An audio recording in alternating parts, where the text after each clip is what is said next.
Hey guys, good morning, welcome to the live session of Stocks Network Trading. My name is Dave, guys, my partner is Ron. Let's get down to business here, guys. In on US30, sell, okay? I'm jumping in. Guys, that's a 100 pip drop. Yes, we caught it. Hey, guys, 200 pips, please, secure.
Hey guys, good morning, welcome to the live session of Stocks Network Trading.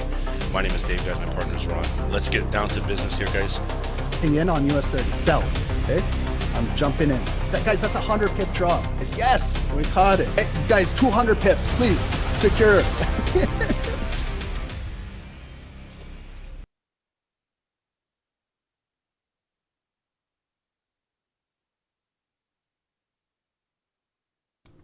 Welcome everyone, thanks for joining. Welcome to Stocks Network Trading.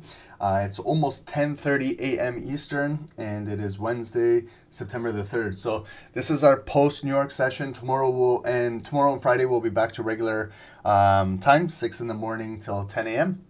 But today I had to switch it up because I had to get the kids to school. So they're at school right now. So let's do a little post New York session. We can go till about 1:30 for the next 3 hours.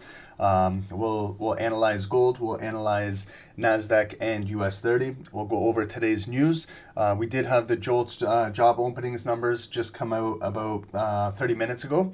And the markets have reacted. And so we'll let things settle down and we'll see if we can see if there's any kind of trends going on, if there's any consolidating volume, or we can see how everything is moving. Okay, so hope everyone's having a great day and I'm ready to get started. So let's just start off quickly with today's news. We had lots of news coming out of Europe. We also had the ECB President Lagarde speaking 30 minutes after London markets opened up. So a lot of news coming out of Europe. The Spanish services, Italian services, French and German services. You have the Eurozone services over here. And we had the German 10-year bond auction. Now we're moving into 8:30 and our 10 a.m. North American block. We didn't have much coming out at 8:30 when COMEX market opened. We had some British news come out at 9:15, high impact monetary policy report hearings. We can read about it over here, like on Financial Juice. You can see Bank of England Governor Bailey is making some remarks over here. That's incoming right now. And also the big one this morning was at 10 a.m. this USD high impact red folder, JOLTS job openings. So again, what is this? Really quickly, it's the number of job openings during the reported month, excluding the farming industry. Okay, so actual good numbers is great. Actual greater than forecast is good for the US dollar. And if we have disappointing numbers, lower than expected numbers, lower than the forecast, then it could be showing a weak US dollar. Okay, it's released monthly, and remember, guys, this is the NFP week. Friday morning, we also have our non-farm payroll. Okay. So it's released late, but can impact the market because job openings are a leading indicator of overall employment. Job creation is an important leading indicator of consumer spending, which accounts for a majority of overall economic activity. So if you don't know what JOLTS stands for, it's an abbreviation for Job Openings and Labor Turnover Survey.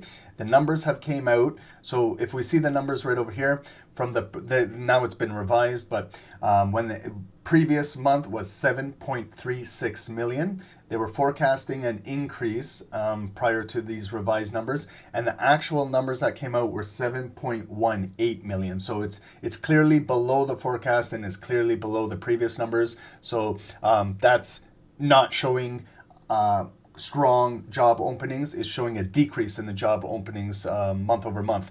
And that had a negative impact on the US dollar. If you were looking at DXY at 10 a.m. when they did release this, you can see that DXY pushed down. Okay, so now we're going to see when the market settle down. Maybe we're going to have some remarks coming in as to why these numbers are down, and we'll see how the markets are continuing to move. What other news do we have going forward?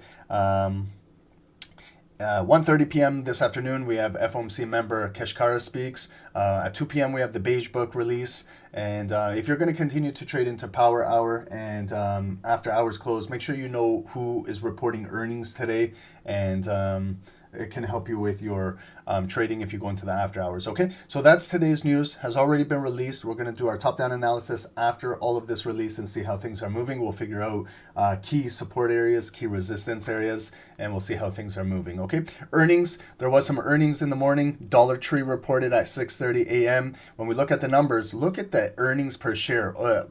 Double, 2x the earnings per share, basically from 38 cents to 77 cents. That's a strong beat right there. Anytime you can 2x your EPS is fantastic. They exceeded their revenue, 4.446 billion. And it was 4.57 billion. So they exceeded good numbers coming in. Growth came in negative 38%. Again, if you were on the conference call and listening, maybe they mentioned why the growth is negative.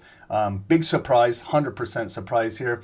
And guidance, I didn't listen to the conference call, so I have no idea what the guidance was on this one. But when we put the pieces of the puzzle together, you know, in difficult times when things are expensive at your bigger box retail stores, you can always go and hopefully rely on the dollar stores to get your everyday needs. So maybe that's why they saw a big push in their numbers, because more consumers were maybe shopping at the lower retail end stores, the dollar stores, Dollar Tree, Dollaramas, General Dollar, like the smaller retail stores over here maybe took a brunt of all of the money from all of those expensive department stores. So that's good. Dollar Tree is fantastic. Congratulations to the shareholders of Dollar Tree.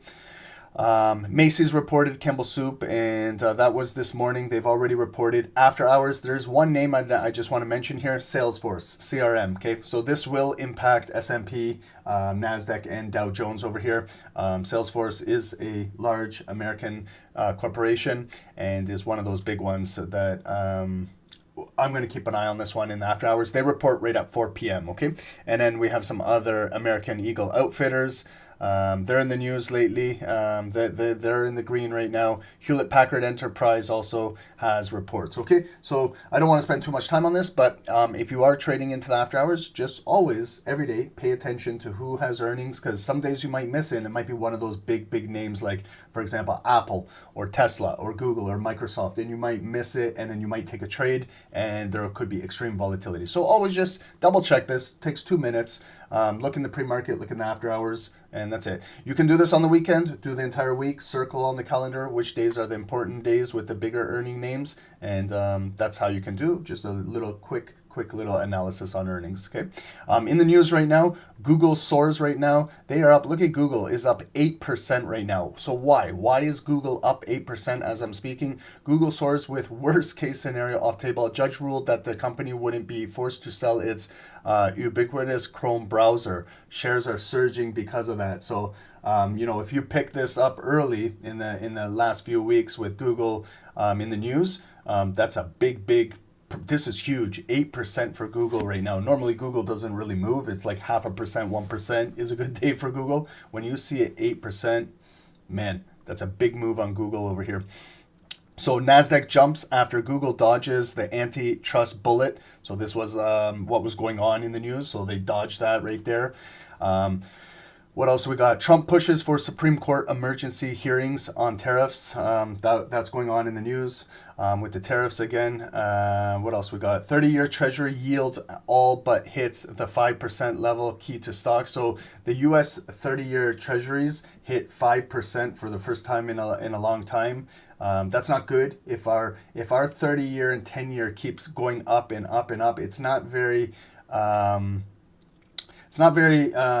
appetizing for investors when the 30-year keeps rising. Okay, and then how would that affect then our lower time interest rates? Are like the 5-year, the 2-year, the 1-year.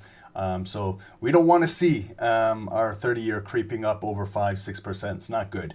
What else we got going on over here? Okay, so just reading through this. Analyst warns of steep drop in EV sales after loss of tax credit. So, if you're trading EV companies, Tesla, NIO, and just to name a few, Plug, if demand starts dropping and tax credits, they don't get these, and government incentives and things like that, it's probably not going to look that good for the EV sector for the near future unless they can boost those things up. What else we got going on here? Okay.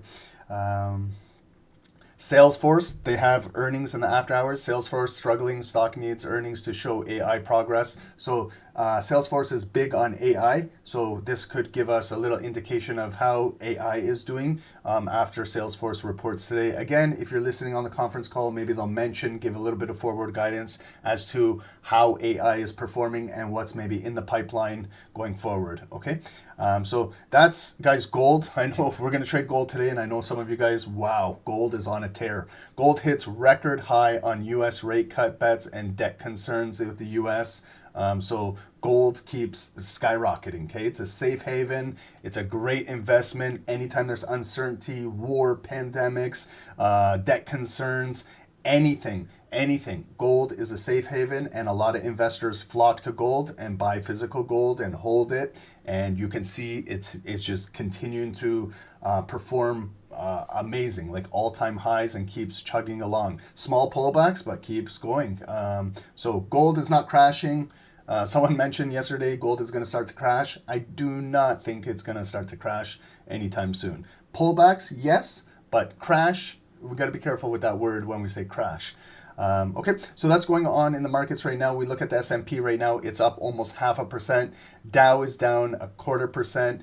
NASDAQ looking good, the leader on the board. It's up 1.13%. Probably has to do a little bit with Google and Google's news in the markets. Gold is up always another 1% almost right now. Okay, in our Discord, guys, we sent out a few signals.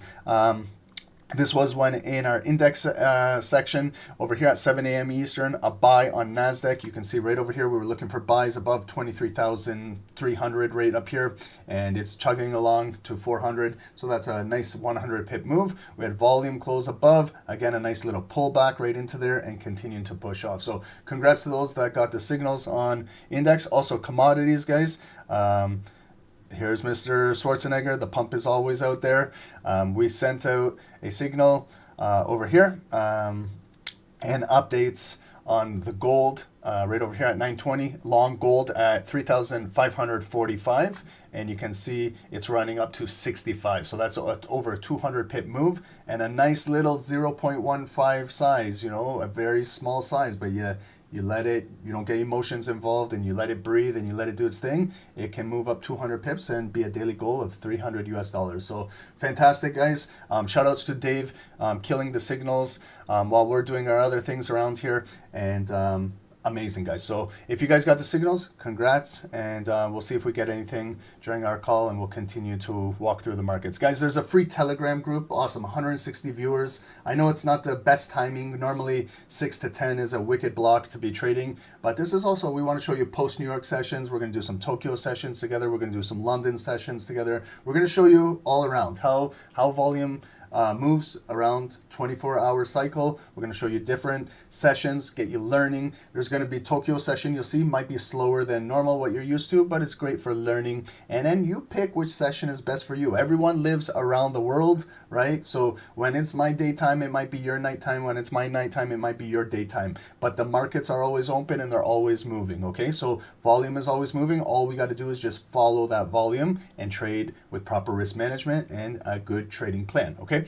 This is our free Telegram. It's available for everybody, pinned at the top of the channel, guys. If you haven't joined this, please join this. You get everything that we do here. You get all of our links to join us in our live sessions. We appreciate the feedback. I'm Bothered Frog. We appreciate you. Thank you for the feedback. Before and afters of our trade ideas and setups that we send out, so you can get familiar with how these work before you sign up with us, so you can see what we do here. We have promos, giveaways, free blogs. This was the blog on the bank holiday, why it's best to maybe take a day off when there's US bank holidays, and everything that we do here, guys. Also, our website, guys, real quick, if you're looking for education, myself and Dave will help educate you guys with the knowledge that we know about the markets, and hopefully make you that much better of a trader. We can help guide you, and you know, we can help you with whatever needs you have, okay? And just regarding our live sessions, so I had to cancel this morning. I apologize, guys. I had to get the kids to school. It was hectic. You guys probably know the first day of school is always crazy. My son's starting high school. We had to go out there, and there was construction out there, and then my daughter's starting a new school over here. So it's crazy, guys. But tomorrow, back to normal schedule, and Dave will pick up post New York's, okay? And our free blogs available for everybody over here. Read these blogs, guys. We're gonna have them coming out. So like last week we had the Jackson Hole. If you didn't know about that, there's the blog. Learn about it. Nvidia's earnings, unemployment claims, our weeklies. Tomorrow morning we're gonna have these unemployment claims. Learn what ignited candlesticks are. We talk about those when we get to the charts. And there's also a blog in here on NFP. If you guys want to scroll down and read it, we'll give you a little bit about NFP and what to expect on Friday, okay?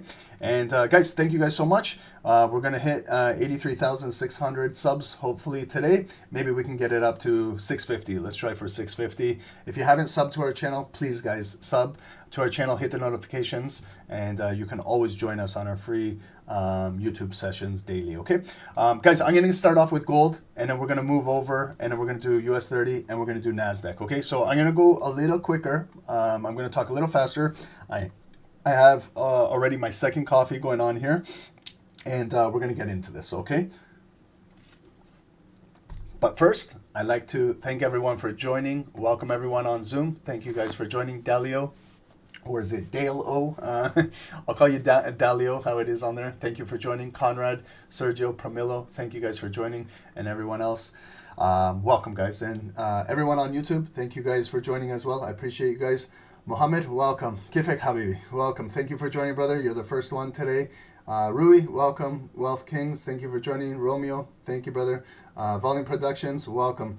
You got in on the second dip yesterday and made another big double setup, double entry. Perfect, perfect. You know, you can use levels as static levels, and when the volume revisits these areas, just use caution, wait for confirmations, and maybe it can bounce right back off of there. You guys remember when we took that buy on US30, and then after the call, guess where it came right back down to? It came right back down into that demand block where we bought, and I had a signal there, and I got a little bit of a buy coming right back out of there. So it wasn't as big as a move, but it came, the volume came to me. I wasn't even at my trade station. I was on the road. I was doing my thing, and it came to me. I saw volume closed above. There was a proper retest. I got in, and I got a second trade out of there as well off the call. So yeah, it was pretty cool. So Volume Productions, congrats. Arun, Sean, thank you guys. MB, welcome, guys. Okay, so let's get into it now. You got it too, Sina? Yeah, that's the beauty of doing a top-down analysis, stretching the zones or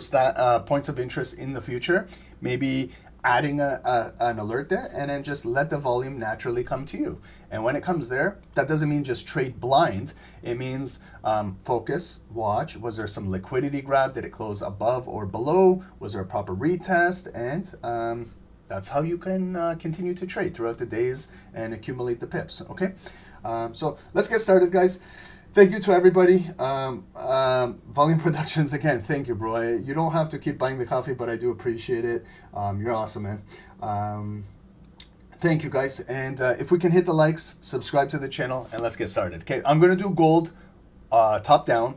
Look at where we're trading at. Wow. Okay, so you see, like, all of this, guys. All of this, if we like kind of look at this entire block as an accumulation, okay, I'm going to make it neutral. These are daily candles, mind you. So this was all the way from April, May, June, July, August, and the start of September. Look at the redistributing all of this volume, okay? So you know when we're in a bull flag, that is a bull flag, right? But it's a bigger one, you know, like this is gold, guys. This, see that nice big rally? That's the pole of the flag. This big consolidated zone is the flag, and now they're redistributing the volume to an all-time high. So look at it, just how high will this go? Who knows, you know, but will there be pullbacks? Possibly, but if it pulls back, maybe back down to right down in here, and it pulls back, that might be now support and might go up further.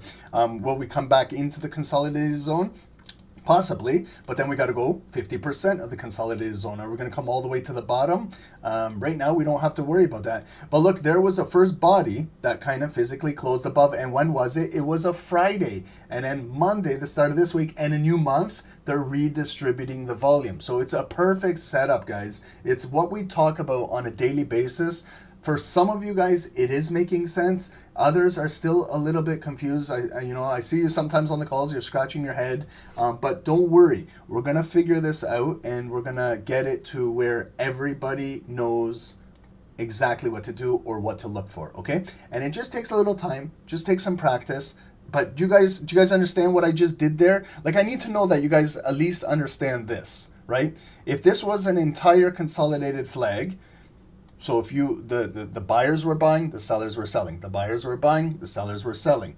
The buyers were buying, the sellers were selling. The buyers were buying, the sellers were selling. The buyers were buying, the sellers were selling. But you notice how it's making higher lows, higher lows, higher low, liquidity grab down there. So from the bottom, you put the pieces of the puzzle together. We are ascending like an airplane when it takes off. It's going up, but every time we get up to here, that's a wall up there. That's the resistance. Push down, push down, push down, push down. So there was a lot of sellers there, but now we have a nice physical bar that did confirm when we're looking for confirmations. It did close above. That's a check mark. Did it pull back and retest? Yes, it did. So it pulled back and retest. And look at the size of the wick, right? These are daily candles. Same thing we do on the 5 minutes and the 1 minutes. That Friday's close was relatively right near the high. It did pull back above 50%, and it came back to the opening position, filled a wick, and popped. And if we follow this Monday, start of the new month, September 1st, we continue to push up, close right there. Again, yesterday, remember how bullish it was yesterday? We opened, just a slight pullback, we're still above 50%, it filled the wick and continued to drive near the high. Even today, it opened up, we're still above 50%, we filled the wick, and we're continuing to drive as well right now. We're in, this is called price discovery. This is like, we can't look to the left anymore because we've never had volume. We're at all-time highs. So now you got to use your psychological numbers as to where it could possibly go, unless you use your Fibonacci extensions. I use psychological numbers, and I trade according to my time frame. If you're like a daily trader, maybe you go up like 100 points, like 600 to 700. If you're more like an intraday, maybe you go 600 to 625. To 650 to 675 and things like that, okay? And then highlight your important numbers, like always 500. If you get to an even number like 4,000, those are big numbers. 3750, 3250, those are big numbers. Like, those are the bigger psychological numbers, okay?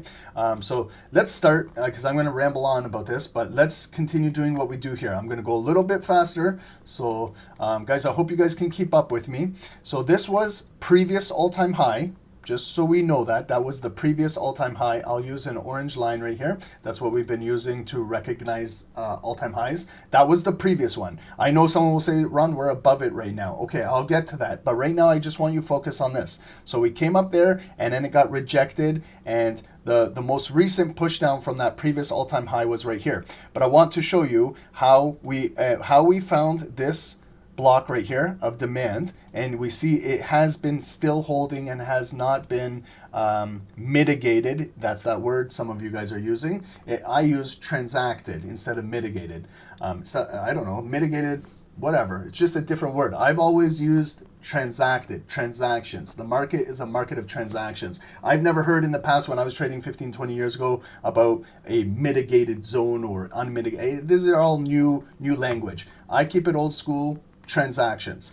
The market did not come back and transact in here. The market did not come back and transact in here. There's been no transactions in here. There's still pending orders waiting in there, but no one has came down here to play.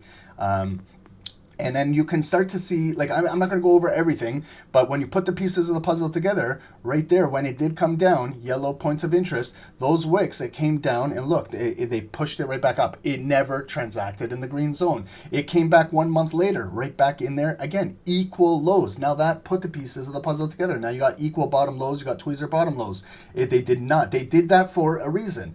You can't just tell me it was just by luck it came down there and it didn't come back into the green zone and it was exactly the same low right here.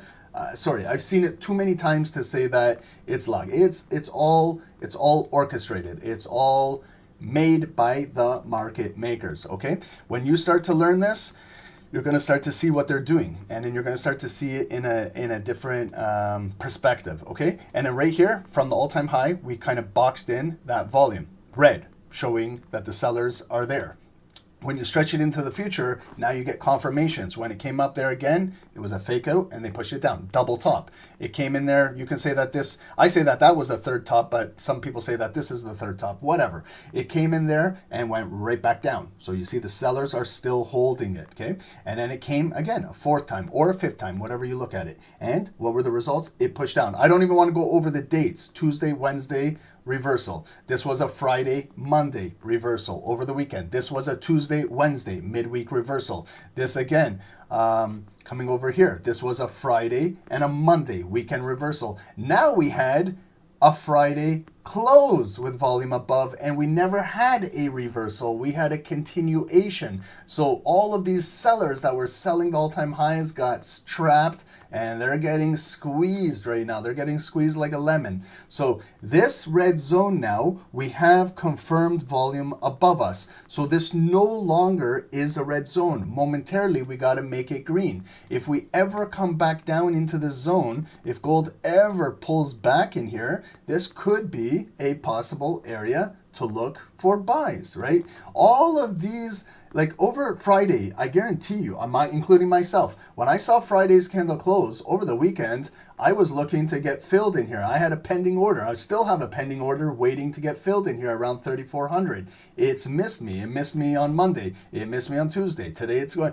I'm still patiently waiting to come down there. I'm not the only one. There's bigger. I'm a nobody in the market. I'm a minnow. But there's bigger fish in there. There's big institutions. They're waiting to get filled in here. If they need to wait 1 week, 1 month, 1 year, the pending orders are pending.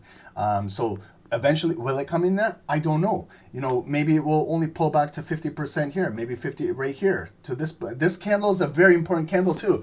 Guys, let's walk through this right now. I know we should be trading live and getting into this, but I also want you guys focus on this because I don't want to be the guy that tells you, hey, what happened after the fact? Look, remember, this was an all-time high, orange line. We have a big body of volume that closed above that all-time high. This is a significant candle. This is a significant candle too. This was the first body that closed above this. But someone will say, Ron, what about this fair value gap? What about this fair value gap? I just want to show you what I look at, okay? And I don't know why I look at this, but this is an important body of volume because it now closed above the all-time high. This candle is important because it closed out of the box, but it didn't close above the all-time high. This is an important candle too, but it didn't close above the all-time high. This third day yesterday is very important. So can we figure out a point of control of this body in case it pulls back in here?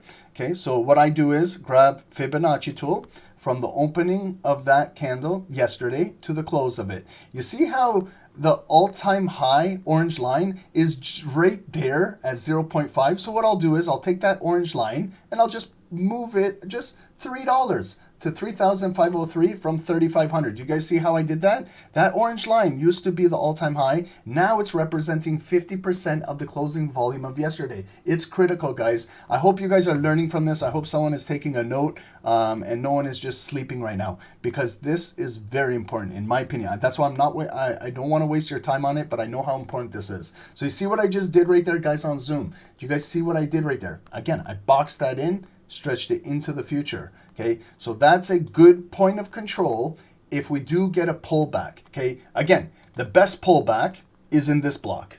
Okay, 100%, but it might not come down in there. Okay, what happens if it just comes down right into here and that's it? And then, you know, it bounces right there. That could be a possibility. Okay, but this is an important block in the market. Whoever controls this block could control where it moves next. Okay, so if it pulls back in here, which it might next week, whatever, if it comes in here, if the buyers are there protecting that all-time high and make it support, we could continue to take one leg up. But if this cannot be protected by the buyers, then we invert it, and what it could do is it could take us back down to this bigger green block. So let me just illustrate it like this pathway. Coming down, it doesn't hold. Okay, that's option one, holds. It doesn't hold, it closes below. We invert that same zone, red, and then maybe it comes in here with the buyers and then they reject it. Now the sellers might have the momentum now to take it back down into here. And that's where the bigger buyers are waiting, okay? This is where it's a discount, strong area, but the bigger is, this one has been trading for over 4 or 5 months down there, okay? This is just recent, but it was a statement candle. I always look for those statement candles. Does that make sense, guys? Okay, so you see how I've figured it out, and stretch it into the future. Stretch everything into the future. Now, let's I'm not going to go all the way down here and talk about this and talk about this, okay? Because we always do that on every call, but you should have a point of interest right there for the bodies. You should have a point of interest right there of support for that pullback, you know, those pivots. You should have one right inside here, right at 50% of this green block, right at 50%. You can see when it came in there, it went back down. Now we got closing volume. So if it can't hold the top of the green box, 3,425, you know, those quarter increments that I always talk about, 25, 50, 75, 100. If it can't hold right there, maybe we'll right into it at 3,400. Nice psychological area right in the middle, okay? And then if it can't hold, then maybe 33.80, 33.75 down in there, okay? But right now we are rocking, okay? So if you look on RSI, RSI is telling us we are completely overbought. It's at 77 on the daily. That doesn't mean shit. We saw RSI yesterday, like when we were looking for that US30 buy and NASDAQ buy, it was the 5-minute RSI was telling us it was oversold for over 2 hours, and it kept dropping and dropping and dropping until we opened Wall Street and we swept the liquidity, and then it turned back up, okay? So just because it's showing us that it's overbought, that doesn't mean you just start selling the market right now, because if you did, you're getting smashed, okay? We need to wait for sellers to close it below critical areas. We got to see double tops, triple tops. We got to see lower highs in order to start selling. Yes, you can sell little small scalp pullbacks, but it's not the time to be looking to short gold right now on higher time frames. Look at how it's continuing to build, okay? So let's just follow, you know, below this block, we do have a great point of interest right here, where anytime you see a body close and a body transition to open, look at the number 2,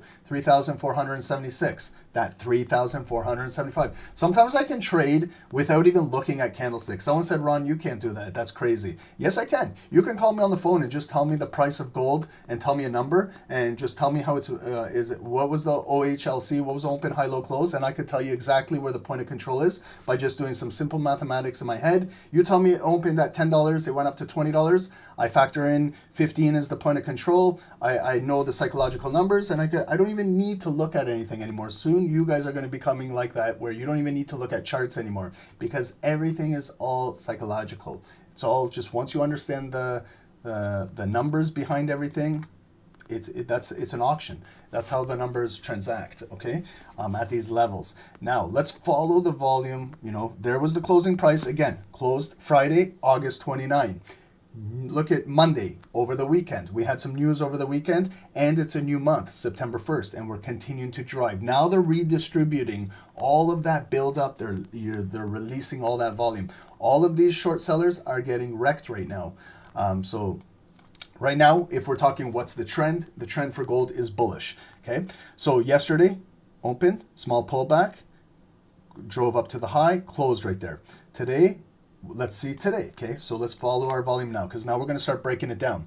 So where did we close yesterday? Where did we open? Right there, 3,532. When we initially opened, it was a little bearish. Okay, we can tell by the tail, wick, or shadow, whatever you call it. There it is. I place a purple line at the lowest point of the day. So I see it came down. It did not come into here. So the buyers, shallow pullback, came in, stepped in, brought it right back to the opening price, and push the price right back up. Did we take out yesterday's high? Yes, we did. Okay, so yesterday's high was resistance. Now it could be support. If we come all the way back down, if sellers push this all the way back down to this yellow line, 3,540, it might be initial support to protect the opening range volume. Okay, remember that. Remember yesterday when it retraced back down to that opening balance on US30 and then it skyrocketed because it came back, it retraced back down to that opening balance, and those opening buyers were there protecting that price. So even if gold comes all the way down right there, that might be support, and it's holding to protect the opening balance today. Right now, we don't need to entertain that because the volume is pushing. We have a new all-time high on today's wick. Let's see how high we got up to on this. So for daily high, it's our daily high, but it's also an all-time high, 3,565, and we're getting a little bit of resistance right now. You can see it coming down. Okay, so just based off of the volume I have in today's candle, which is going to close in 6 more hours, I can figure out where 50% of today's current volume is just by going from the opening price to where it is. I know it's fluctuating, but right here is where half of the volume is in the body right now. Okay, at 3,545. So I place one more yellow line there, in case it comes down, just retraces right there. You can see where we might have some good support. Okay, now we saw that the daily is overbought on the RSI. We don't need the RSI to tell us. We've had multiple days of strong bullish days. Like you got 1, 2, 3, 4, 5, 6, 7, 8, 9, over 10 days of straight higher highs and higher lows. That would signal anything is getting overbought when you see that 10 days of going straight up. Okay, but it could continue to go higher, right?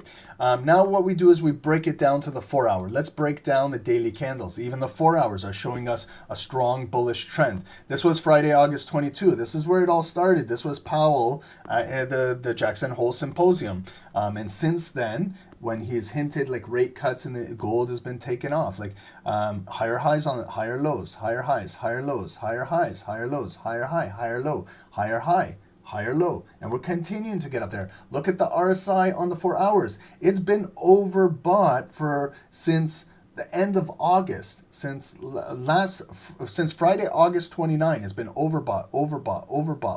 Again, RSI is a false indicator. It gives false signals. It's telling us it's overbought. We should be selling, but I see just a small pullback, and it continues to make highs. So it's not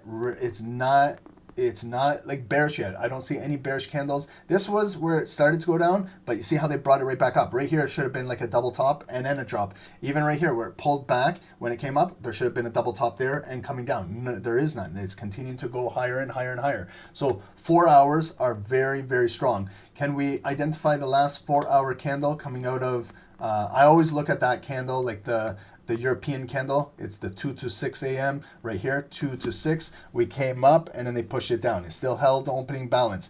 This is a big candle too. Now remember we're starting a little later. Normally we're trading this volume.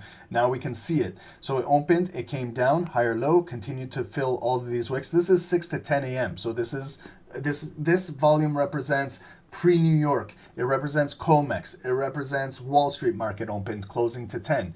Then we had the JOLTS job numbers come out. So we can see how high the 4 hour came to, then it got retraced down. You see right there how I have a yellow and a yellow line, kind of representing that pocket of that 4 hour volume. If you want to make it as a zone, right there, you know, just right there. You see, I got the meat of that candle in between my two daily lines, and that could be a 4-hour point of control. Comes in there and continues to go back up. Now I can see how the 4-hour candle opened. This was 10 a.m. with the news. It came up. That's what made our all-time high, and now it's getting rejected, okay? So what we got to watch for is our point of interest on our 4-hour opening price right here. I use a white line anytime I'm looking at hourly or 4-hour, okay? So we'll see if we can continue to hold 3,552, that 50 level, 3,550, or if we lose this, we're going to retrace maybe possibly back down here. That might be $10 move, might be 100 pips back down. But then when we get down in here, we have to acknowledge that buyers could still be in here and buy that pullback and continue driving it back up. Unless we can close below here, then maybe we make this resistance. Maybe we can test the lowest point of the day, and then maybe sellers can cool off this strong gold move. But right now, it's still making higher highs and higher lows. If we look into the hour now you can see how it's consolidating a bull flag. Again, if you're an hourly trader and you kind of consolidated all of this barcoding madness in here, goes up bullish, bearish, bullish, bearish, bullish, bearish, bullish, bearish, bullish, bearish, bullish, and then they start to redistribute the volume to the upside. So anytime you see this, buyers are buying, sellers are selling. Someone is accumulating more. You got to kind of figure out who accumulates more of that delta volume. And right here, the buyers accumulated more. They closed it above. Look at the pullback all the way in. Continue come out. Bullish pin bar, hammer candle, and continue to drive. So our hourly candles are continuing to make higher highs and higher lows. Hourly candles, they were overbought here. There was a slight pullback, but it didn't break. It came back up. Again, it got overbought, and they continued to push it up. It cooled off the RSI during this consolidation, but no sellers on the hourly could close it below 3,525, and it just continued to move. Again, we're getting overbought again on the hourly, and it's continuing to squeeze, okay? So if that's our hourly support right there. We'll see if it holds. Can we continue to move up? Now, if we go into the 5 minutes, this is what we got going on the 5 minutes. Okay, there's our bigger block. You guys remember that orange line was our previous all-time high, and now it's holding right there as support with a block of buyers beside it. We're nowhere near coming down in here, but if we do, look at what I'm doing. Right click, adding an alert. I'm going to be alerted if it ever comes back down there. I could be a potential buyer. I can add alert at today's low. I could just let me know if the sellers are selling below there or the buyers are stepping back in or there's a liquidity grab. So I can add an alert there. That's a big position. I want to be informed if the volume comes down there. Okay, right now, remember this was that 4-hour zone right in here. Maybe we want to place an alert inside here. If it comes in here, again, the way how I place alerts is just, I like to be right in the middle of it, okay? Right in the heart of it. So I place a line, add an alert. So you can see I'm adding alerts in case it comes back down for potential discount buys or maybe a breakdown in the block, okay? So now when I look at the 5 minutes, I can see we got above here, it came up, pivot, okay? So that's a pivot right there. It stopped. You can clearly see the 5-minute bars came up and they stopped right there. So this is my cut line that I normally use on the shorter time frames. You can see 3,560, psychological number, 60, 70, 80, 90, 100. Those are psychological numbers. And stopped, resistance, pivot, pushed all the way back down to our hourly white line. It held, consolidated, retested. Buyers stepped right back in. Back to that red line, rejected. Then we pushed impulse breakout, and that's what got us to the all-time high, highest point of the day. And you can see now the 5-minute candles are getting lower high, lower high, lower high. This was a big elevator coming down. Now the buyers are bringing it right back up. So now this red line is resistance. We're going to see if it can hold resistance and continue to push down. Then maybe we can break this white line and travel down into this green box. Anytime I'm trading in these zones, for example, if I'm going to short from this red line to that white line, I measure it. Guys, that's a big zone.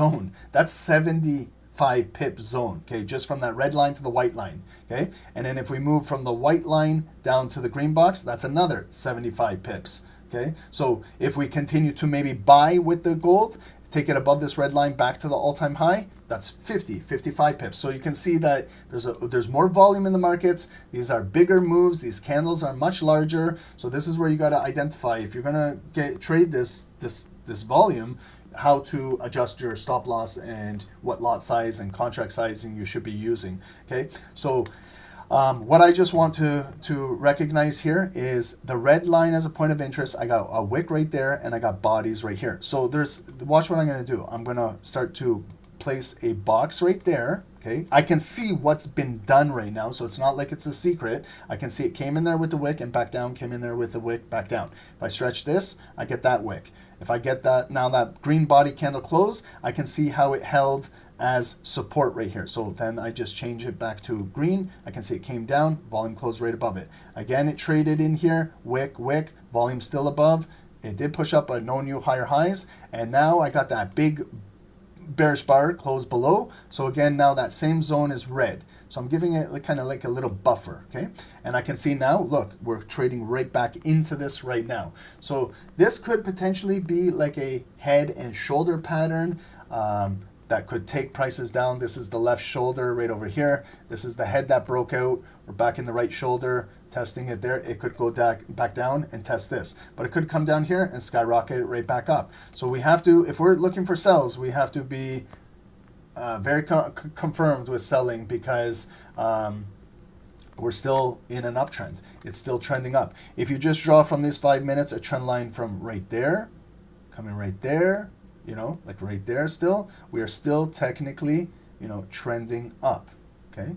So it still hasn't broke down. It tried to break right there. It broke, but then right away, it came right back in this ascending channel. So we're still pushing up. So that's a 5 minute trend line. I like to use red, like red cut line, red trend lines when I'm on my 5 minutes, okay? So it's still bullish right now, okay? If we break, look, okay, I'm gonna show you guys how to spot bearish divergence prior to it happening, okay? So you see how our RSI indicator is telling us from this peak to that peak, we're pushing down. It's descending. This is the high, this is a lower high, and you see right there. So right there where I plotted it was right there. And then you see the second peak where it was lower right there. You see the breakout to the highest, all-time high, highest point of the day. That's a new higher high. Price is going higher while the strength is decreasing. That's telling me that there's bearish divergence, okay? But it's still not, you can't just take a sell just because you spot that, because it's a false indicator. We can use this to see if we get more confirmations. Now you see how it's continuing to come right back up there, but the strength is going down again. So what we need is we need more sellers to confirm closing price below here in order to kind of redistribute that to the downside, okay? There is bearish divergence, it's showing us, but the price continues to go back up, okay? So maybe they got to take out this all-time high up here, take out some liquidity, then slam it down. Maybe then the sellers will start to push it down. However, it's still bullish, okay? So you guys understand? We can spot bearish divergence, but the price is still going up, okay? So this is also, you got to use extreme caution, okay? Because you're going to find bullish divergence always, you're going to find bearish divergence always, and they don't always work out, okay? So I just wanted to mention that. Now you see again, we closed right at that red box. Look how the candle opened. All of our ignited skills, our ignited bar. It opened, ignited, short wick. It's still continuing to push. We've got 3 minutes and 3.5 minutes to go on this candle. Will it close above here? Will they reject it back down? And one key area, so this turned into support now. So we're back to this box's support. Again, if you're buying, you know, you can continue to buy. Let's just be careful when we get up to the all-time high and today's daily high, because right there, we got to watch this area to see if maybe that might be a double top up there and come back down, okay? Are we good? Do you guys want to stay on gold for, what time is it, 11:11? Do you guys want to stay on gold till about 11:30? Another 20 minutes, and then we can transition over to NASDAQ and US30, or do you guys want me to keep gold how it is and we move to NASDAQ and US30?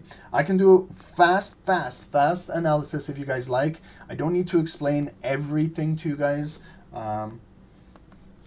Let you guys tell me, are you guys in buys on gold? Are you guys trying to sell right now? I'm not in a position right now, so I have no skin in the game. I don't have a bias whether to be bullish or bearish. Like, I'm not in a trade. If I was in a trade and I was bullish, I would tell you guys. I'm not right now, okay? So I'm on the sidelines on this. Randy, you got a micro lot on gold, bullish, perfect. Okay, so you're still trading with the trend, Randy. It's still, you know, perfect. If you guys are in buys, it is making a higher high, a higher low. a higher high, a higher low. Let's see if we can get out for a new higher high above here. But this is where we got to watch too, because if it can't make a new higher high at the highest point of the day, we already spotted a little bit of bearish divergence. All we got to do is see a rejection or a bearish engulfing candle print from up here. Maybe it will push down, okay? But let's see how this thing will close, okay? And this is a new hourly bar that just opened about 13 minutes ago. So when we're looking at our hourly candles, you can see the hourly candles are pushing up, higher high, higher low, higher high, that higher low, new higher high, pulled back the last hour. We have a small pullback on this hourly candle, but we're filling right back up. So we're gonna see how it reacts up here, okay? Still very strong volume.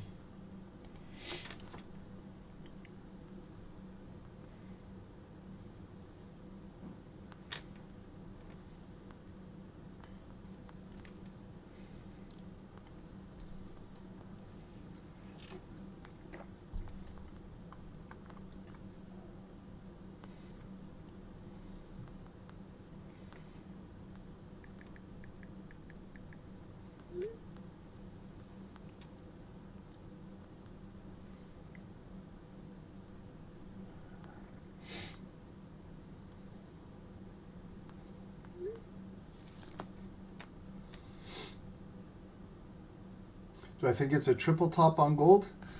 Let's see. No, not a triple top yet. Okay, I see like one top. I consider this all to be one top, and then pushing down, coming back up. So we're going to see now. Will this be a second top up here?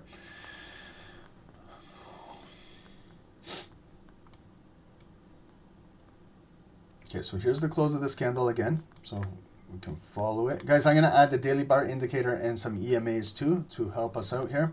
Okay, so it did close near the high. Again, if I'm just following this volume, you know, I go to 50%, okay? So if it still comes down and holds 50%, or it's still considered bullish. If it can't hold 50%, come down here, this is a green zone. So then I want to see if my buyers will be there to protect it, right? If the sellers close below there, then we could start getting closer, inching toward breaking this trend, and then we could possibly push down and look, entertain a sell, okay? But let's just continue to watch how this thing is building right now, okay? Our daily bar indicator, like look at, so if we're considering to sell, look at what we're selling against, right? This candle is huge, okay? It opened right there. It initially opened, was bearish, came back up, has been filling bullish, bullish, bullish, bullish, bullish. So it's on every time frame is making higher highs and higher lows, higher highs and higher lows. We're at the highest point, all-time high too, and it's slowly starting to come down, but continuing to fill back up. So we cannot, you know, neglect our daily, how strong the daily bar is, okay? So just be careful trying to sell, guys. This is what I normally do when I'm, you know, I want to consider maybe a selling. Go very, very, very small. Very small. I call it a feeler trade. Test it out. Because if it does come down and goes back up, you can easily cut it and maybe trade back with the trend, right? That's another reason why you can do it. If you want to test out a sell, go small. If it doesn't work out, then you can easily close it, and then maybe you can continue trading with the overall trend, and that's it. You see, you tested the water. It's not going in your direction, and now you want to continue trading with the trend. That's fine. That's how you can manipulate your trading. Go with the market too. The traders that go hard all in because it's overbought or they see bearish divergence, then as soon as it just comes down and goes back up in a little bit, a new higher high, then they're wrecked, right? So you don't want to do that, okay? And then our EMAs, we're technically above the 9 EMA. The 9 EMA is at this green box, and we are well above the 200 EMA. The 200 EMA is getting right into maybe potentially come into this zone right over here, okay? So we have 200 volume above the 200 EMA is bullish. We have volume above the 9 EMA, which is bullish. We're still above here. We're still trending up. So everything is signaling still bullish. But the market could rotate and just, you know, redistribute volume to the downside. That doesn't mean it's going to come all tumbling all the way back down, but it could retrace. Let's say if we break this to the white line, and then right there, that could be hourly support. There's a little bit of a pullback right there, and then it goes right back up, okay? But if it, if it breaks that a little bit and then kind of comes to retest this right here, then that white line could be resistance, and maybe more hourly sellers are now redistributing down into this. And then we cannot neglect this green box. That's a big one. That's where the big buyers are. Your 200 EMA might be visiting there. That's that 4-hour point of control. Then it comes in there. Then it skyrockets right back up. Okay, and then they're just cooling off the market, and then to take it for that next leg up.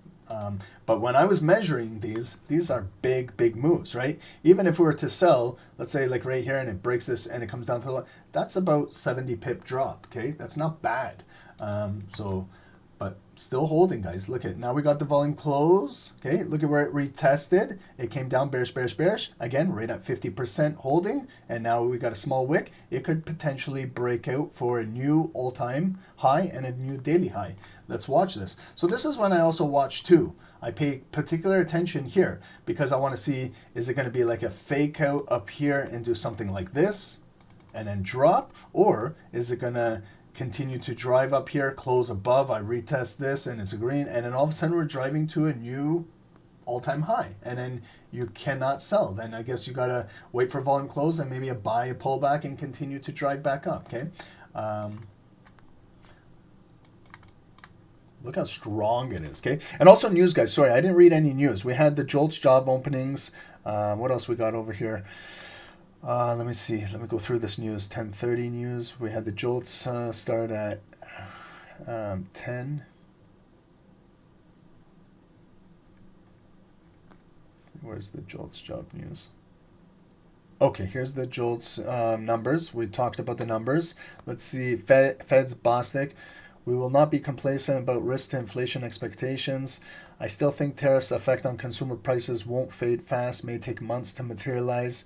It is not obvious that the labor market is materially weakening. Businesses do not expect a big shift in the labor market, but if it happens, just reading here, with hiring and labor supply both slowing, the U.S. remains near full employment. It remains unclear how consumer spending will evolve. I'm not ruling out a September rate cut depending on the coming jobs report and other data. So that's this Friday, NFP. That will affect the rates coming up in our next FOMC in mid-September. So that's what we got going on right now. Markets are still pushing. Do you guys want to do a little bit of NASDAQ and US30, or just continue to watch what's going to happen up here at the all-time high and at this daily high? Because, sometimes you'll get a clue up here. Okay, so we came right back in there. It is technically a lower high. Okay, that's a lower high from this wick. So let's just watch how this candle will close. Indices. Okay, guys. You guys are calling it indices. I'll place an alert right here for myself. If it comes in here, I just want to revisit gold. If it comes in here, I really want to watch this supporting area right here. Okay. So if you guys just give me a heads up, say, Ron, it's reached this green box, then we can come and look at it. Because what I want to look for is that to be a neckline, right? This is a big move here. It came up, there's the big neckline, but right here, this could be, a potential double top or a liquidity grab. And then when it comes down here, I really want to watch this, because if it breaks the trend line, this, and then a drop, okay? And then that could be a quick little sell, but we'll come back to this, okay? Let's do indices real quick. I'm going to start off with US30 and NASDAQ, okay? I'm going to do this fast, okay? So watch how quickly I'll do this and see if you guys can keep up with me. I'm not going to explain everything, okay? Okay, because when I explain things, then it goes a little longer. I'm just going to do my thing, and then you guys see if you guys can keep up with me, or you know what I'm doing, okay? Some of you guys already know exactly what I'm doing, and I'm just going to speed up the process a little bit. Some of you guys will be very, very confused, okay? And I know that, okay? But that's why you got to join us and learn. We do this on a daily basis. We've got a lot of videos that we do this on. So maybe you guys can continue to learn and see what I'm doing, okay? And then maybe if you see what I'm doing, you'll know why I'm placing these color lines at this location, why I'm doing this.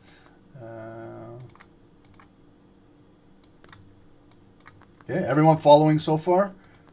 You guys see what I'm doing? Some of you guys are like, shit, what's this guy doing, man?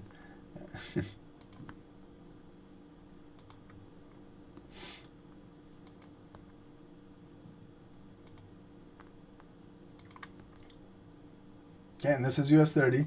Sorry guys, normally I'm explaining exactly what I'm doing when I'm doing this, but I just want to move a little faster.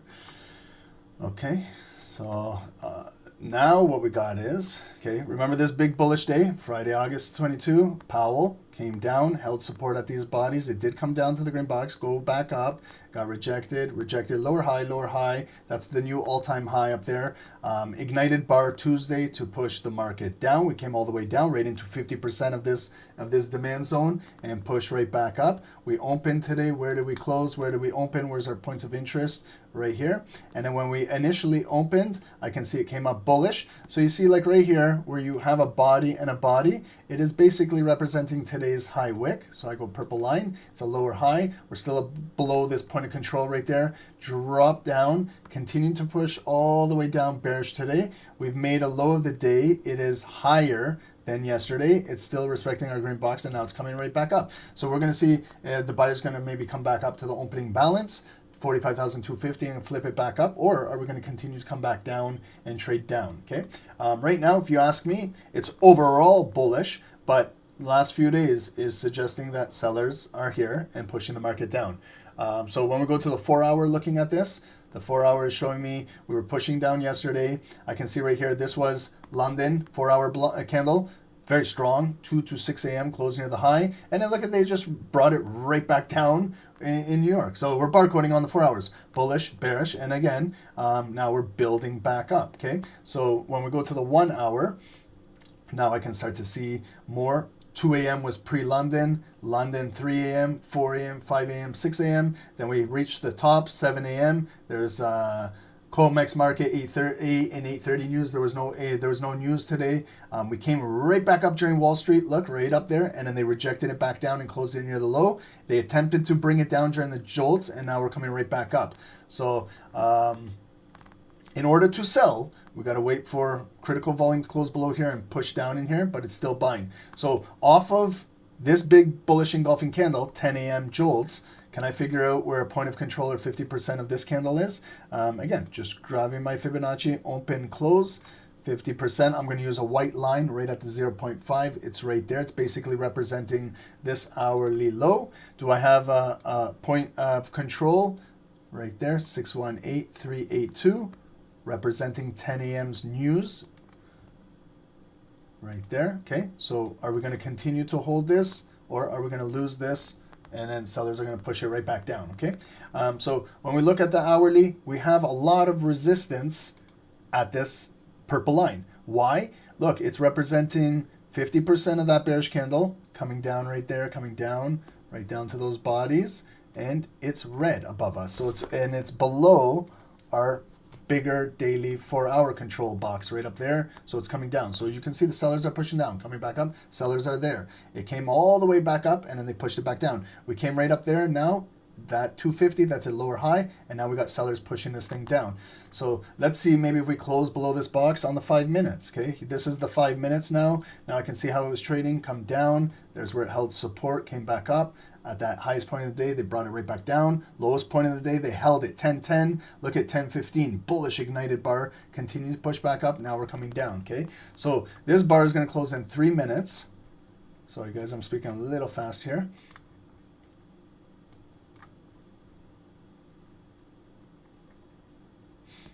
There's a little bit, tiny bit of a trend starting. I don't even want to place that trend line because it's not that accurate. Okay, so we got this ignited bearish bar pushing down. We're still below 50% of this bearish candle right here. Okay, so we're still pushing down. Let's see how or where it will close. And we got to know that this is the lowest point of the day. Okay, is it going to come down here and go back up, or is it going to actually break down here? Okay, adding the daily bar indicator so we know what's going on. There was our opening price. We came to the highest point of the day. Sellers in full control back down to the opening price. You see they pushed it all the way down right there to the lowest point of the day just after the JOLTS news at 10:15, and it's been coming right back up. But this zone will dictate, are we going to come all the way back down to the lowest point of the day and break, or is this going to hold and then we're going to turn right back up? Okay, so this is US30. We'll add 9 EMA. We're right below it. 200 EMA is right above us as well, okay? So let's watch this bar close in the next 2 minutes. Also, just going back to gold. Gold is still just trading inside here, okay? So let's continue to let gold do its thing. Still has not broke above for a new all-time high or daily high. Still consolidating down in here. It is, sellers are pushing it down, back up. Sellers are pushing it down, back up. So let gold do its thing, continue. We'll watch US30 and I'll do NASDAQ in just a couple seconds. Did you guys understand that top-down analysis? Normally I'm breaking down everything. I'm telling you I'll do that, but this one was a little bit quicker. Did you guys follow that? Was it confusing? Did you guys understand what I was doing there? Some of you guys understand. We'll get it. Some of you guys won't. I understand. But sometimes we got to go a little faster on these calls. That's why I like to do these maybe education sessions during Tokyo, where it's a slower moving market. Then we can really focus on how to do top downs.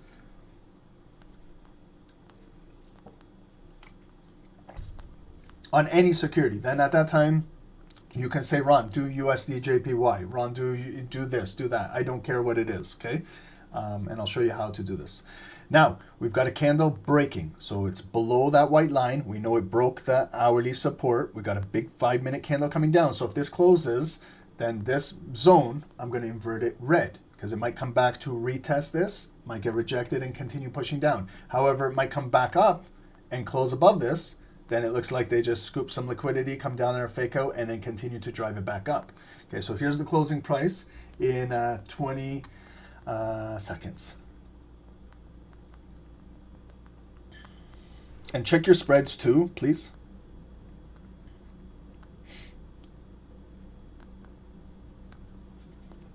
Okay, so I'm going to assume it's going to close below there in 5 seconds.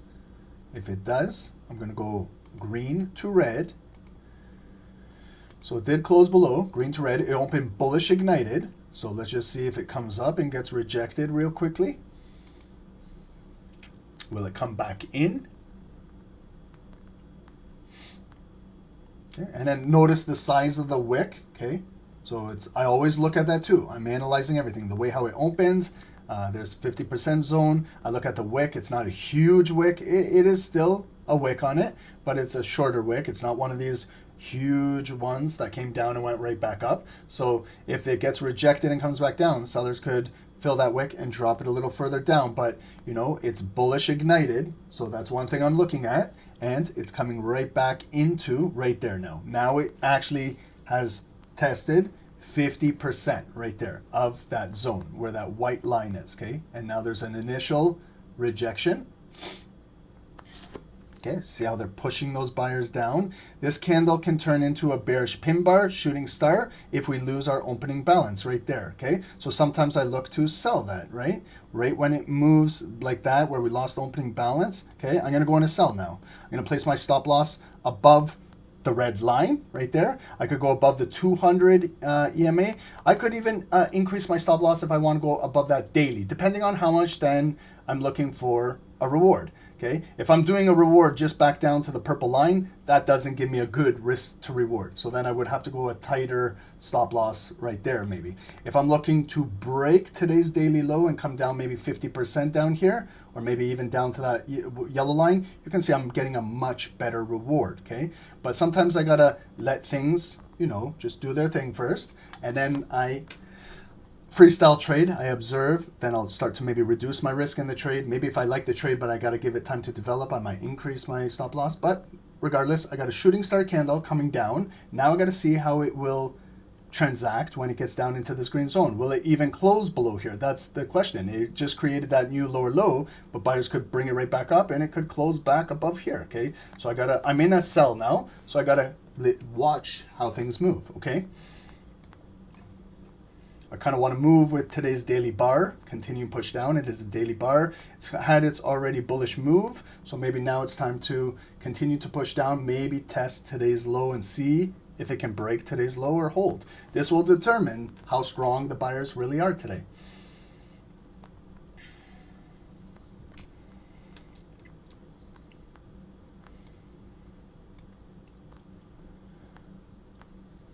And then when we break this, if it comes down here and breaks this purple line, I'm not just going to be guessing where it goes. I'm going to go to the left of the chart, and you see right there when it kind of broke, look at where the support is, right there and right there. So I'll have a red line right there. You see where those bodies were and those bodies were at this 44,980. So if we can start to come down, maybe I would be targeting that red line down in there. Then I'm not guessing because I'm looking. Last time we traded down here was Tuesday at 12 p.m. Okay, so you see we got a spin top candle. We've got some indecision going into 90 seconds into the close. So we initially, remember, opened bullish, ignited. It came all the way back up, right to that exact location, to the white line. Then it got rejected. And right there, that's when I entered in the sell. And the sell pushed down for that new lower low, but it found a higher low, it found some buyers in there, and it's coming right back up to the opening price. So this is what we call so far a spin top. It's got some bullish volume still left in it. There's some indecision between the buyers and the sellers. Okay, so it's not one of these big engulfing candles coming down. It's a candle with indecision. So now we got to wait for it to close in the next minute. Again, the last 30 seconds will show us who has the momentum going into the close. So again, it was blue. Sellers are there offering to them. Will the sellers now push it back down, close it with authority down here, or a buyer's going to regain that momentum and close it strong back above here? So the last 30 seconds, even on a spin top candle, can really show momentum as well. Okay, I follow everything. Okay, so here it is, last 33 seconds. Let's watch into the close now. So sellers are still showing me they're there. It's a bearish pin bar. There's the bearish volume. Can it close below that previous wick? Will it close near our low right here? Or will buyers just come right back up last second? Okay.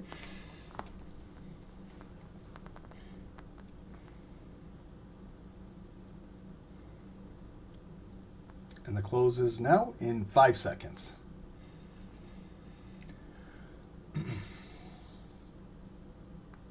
Okay, so it closed with some tiny bit of blue volume. So it transitions into the next candle, showing a bullish open. Now what the buyers have to do is continue to trade back into this red zone, fill up that wick, and see if they can create a new higher high. But when they do, they're coming into the top of the red zone and at the 9 EMA and a little higher into that point of control. However, if the sellers are here protecting this zone, maybe we'll get a lower high and push down. Okay, so we're still trading inside this zone right here. Buyers are present, they're still here, not really allowing this thing to break down as of yet.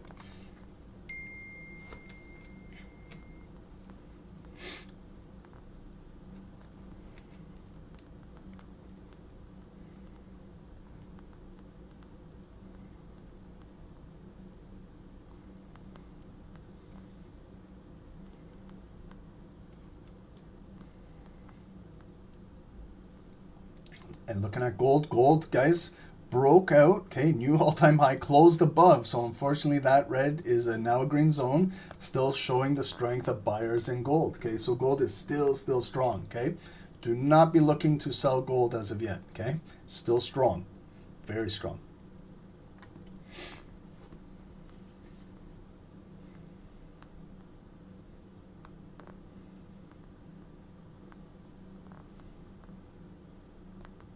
Thank you guys to YouTube, 250 viewers. I know it's not our normal scheduled time, but we do appreciate you guys. If you guys can leave us a like, subscribe to the channel. We do appreciate it if we can get this over 600. Thank you guys.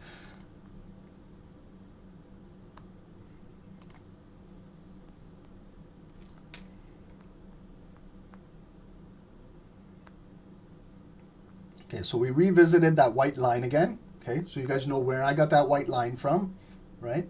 So it's holding as resistance, okay? But we gotta, close maybe below here with some black volume in order to maybe push back down to the lowest point of the day. But the buyers are still here, like they're still blue in that candle.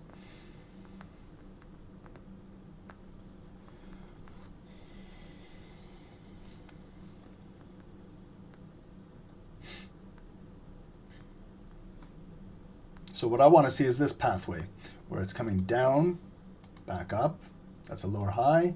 It went down there, that lower low, coming maybe back up to here or here.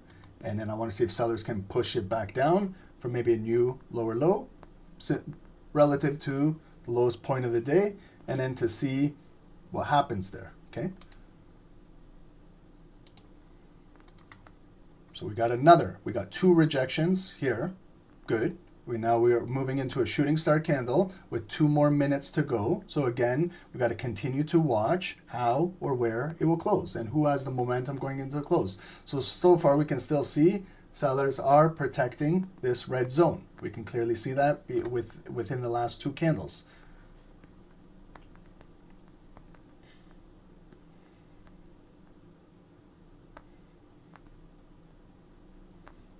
But it's not easy to break like low points of the day during mid New York, post New York. So it's not easy to break this. During Wall Street, you get much bigger volume and can easily break these zones. This time of the day, it's almost noon. Wall Street goes on lunchtime right now, from like 11 to 1 p.m. It's lunchtime. So markets kind of tend to trade sideways at this time, but it's good learning so you can appreciate the trading times and what time is better to trade, what time is times to avoid in the markets and things like that.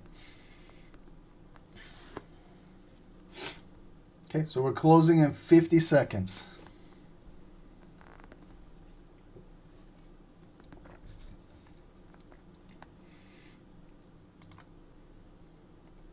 .30-minute candles. Okay, you can see we had a big bearish bar at 9:30. 10 a.m. with the news, it came up, but then they pushed it back down.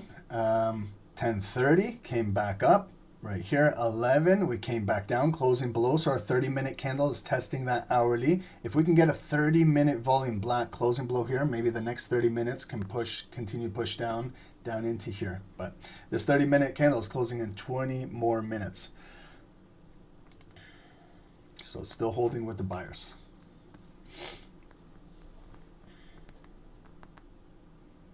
So here's the close in 5 seconds. Again, it's got some blue volume. Still showing buyers. It opened ignited. So it could come out, fill those wicks, take out this white line, and continue to trade up to, the 9 EMA for reference.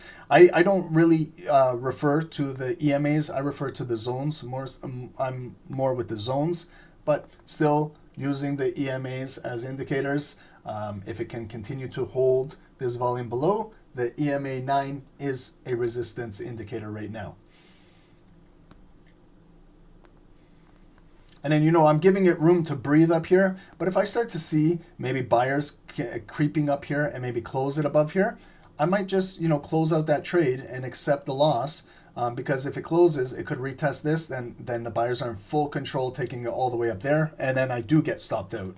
So, I do manage my trades while I'm in them. I do watch them too. I don't always just sit in the market like a sitting duck and wait for my stop loss to get taken out. If I see that the sellers are not stepping in here or closing it strong, and I see the buyers close it above there, I might just get out of the trade, take that loss, as opposed to just sitting and waiting for the entire stop loss to get taken out, okay? And then if I see I exit myself, and then I see then sellers push it right back down, I can go right back in, right? That's the beauty of doing intraday trading or scalping the markets. You don't need to marry a position. If you get into a position, you take a sell, you take a buy, you see it's not working out, it's not meeting your requirements, you can step out of the trade. Yes, you do manually exit yourself. You do take a loss, but it's preventing further losses or your entire stop loss. Gold just dropped. Okay, now, yeah, okay, so see, they took out, okay, maybe new all-time high, took out the daily high liquidity, big bearish bar coming down, so that's now a red box still. So now we got a little bit more context. Next bar came bearish right in there, so now it's coming right back up. So let's keep an eye on this. If it starts to break down here, we might look for sells on gold down in here, okay? So that's a good indication that they swept liquidity up here. Okay, so we'll continue to watch gold as well.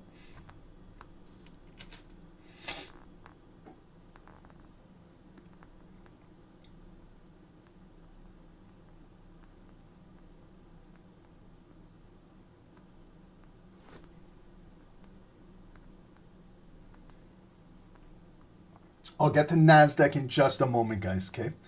I'll get to NASDAQ in just a second. I just want to watch how this bar will close because we're going into 11:45, a new 15-minute candle. So I believe that this close of this candle will be really critical. Can we keep this volume below this red box, or are the buyers going to close above here in the next 15 minutes? Okay, so I'm trading in the neckline. You can see on the 15 minutes where it came down, went back up, came down, holding in here. So this is going to be that dogfight.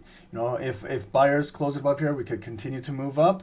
But if sellers can push this down, we could take that leg right back down to this lowest point of the day and hopefully come down with this bearish daily volume and break down here. And retest this lowest point of the day. So it's going to be very, very close, good fight here between buyers and sellers as to closing price in the next 90 seconds.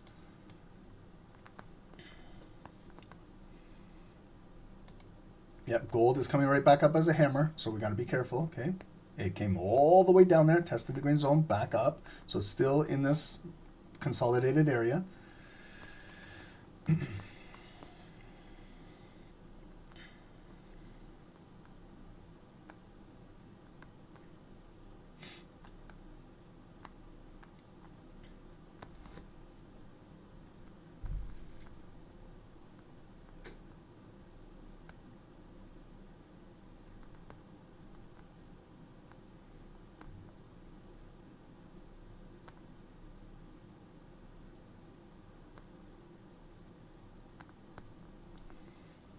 Okay, so we got the last 30 seconds. Again, we got to pay particular attention to how and where it will close.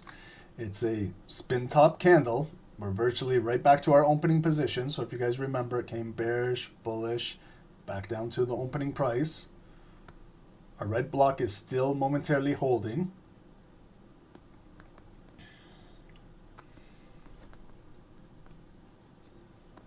Boring price action. I agree. It's boring. This time of the day, it's not my favorite time to trade.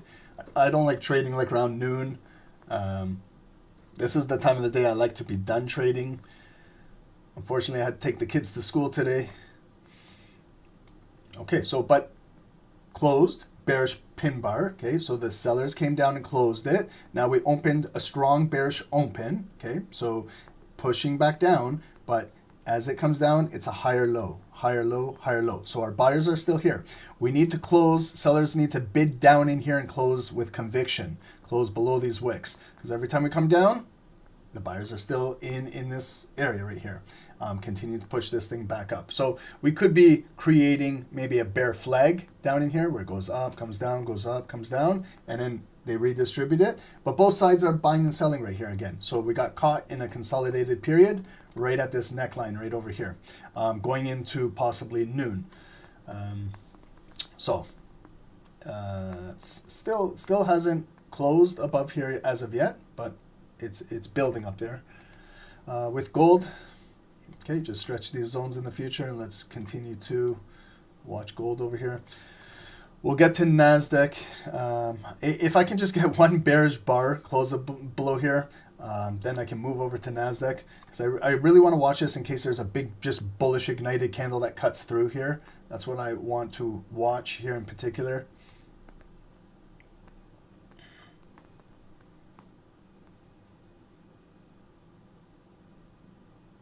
Do you guys understand what's going on in the market right now? Like when the market is doing this, when you're trading, I know it's frustrating. It's frustrating for buyers. It's frustrating for sellers as well. I know that there's buyers buying and there's sellers selling. My bias is seller's position. But I know it's frustrating for both sides. I know when it comes up here, the buyers are getting frustrated, it comes back down. It comes up here, the buyers are getting frustrated, coming back down. I was getting frustrated too when it was coming up, but not so much frustrated. Sometimes you got to allow it to trade into the zone, but don't over leverage your account, so you can allow trades, give it some room to breathe. Now I got the move that I wanted, like the sellers are coming down, but remember what I said, close with conviction, okay? I don't want to just come down here and pick up another wick and go right back up. We got to start closing below this structure. And where I mean structure, where we got to close below is right here, below here, below those two bodies, this body and this body, because we impulsively broke down, came back up, impulsively broke down, came back up.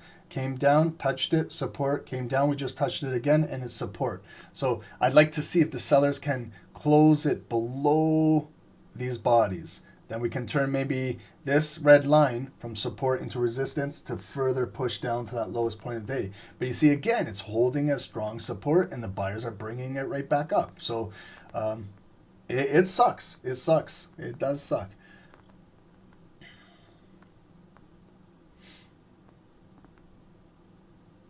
Welcome, Pablo. Thank you for joining. Welcome. Gold. Yeah, gold is okay. So it's coming down. You know, if you want to entertain a trade in here, you can buy or sell. But you got to know that this entire zone, a lot of it is consolidated volume. So what I do is I kind of box in this zone and I wait to see who will accumulate more. Maybe, you know, when we were looking for the double top on gold, we're at one top. You know, this is like the neckline. There's the second top, but we see a liquidity grab now, fake out up there. That's now the second top, but now we have also some confirmation of a liquidity grab. So if the sellers now push it below there, break that, then we could drive back down to test here and maybe that white line, okay? So if you're looking to sell gold, let's get ready because it could be breaking down in here, okay? I'm not convinced yet because it's doing the same thing that US30 was doing. Come down, go back up. Come down, could go back up. We got to close with conviction. So now, see, remember when it came up blue? Now the sellers are offering to them, continue pushing it down. We're closing in 45 seconds. Let's see if we get a strong close, last 30 seconds, below this red line. Okay.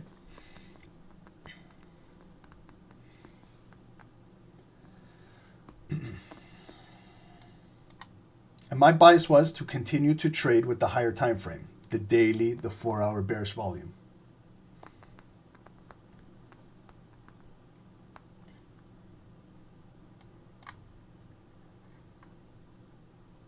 Like here, we're pushed down from the highest point of the day, found support, came back, lower high, broke for that new lower low right at the lowest point. It came right back up, lower high, and pushing it down. We did close below that red zone. That's why I entered in that sell, but now it's retesting the red zone. So I'm looking for it to continue to break down into here. We got an alert on gold. Sorry, it was another one. We're still trading inside this zone here, okay?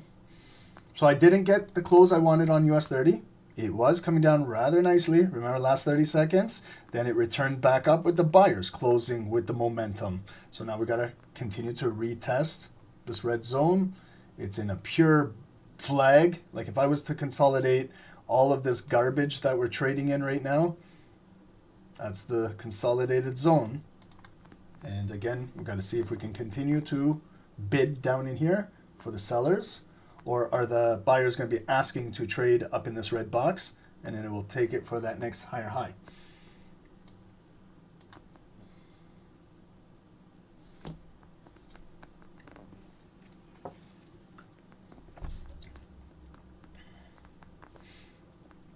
That's why sometimes trading Wall Street volume, it's nice. When you get those candles that are moving 50, 70, 100 pips, and then look at what we got to deal with now.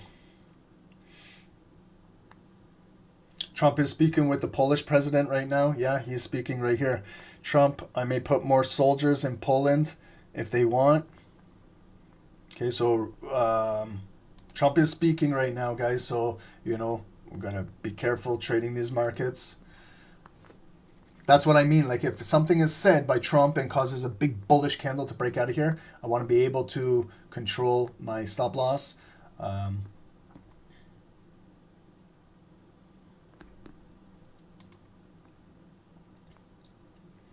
But this is a good lesson for everyone. Do you guys understand why it's so important to close with conviction with volume?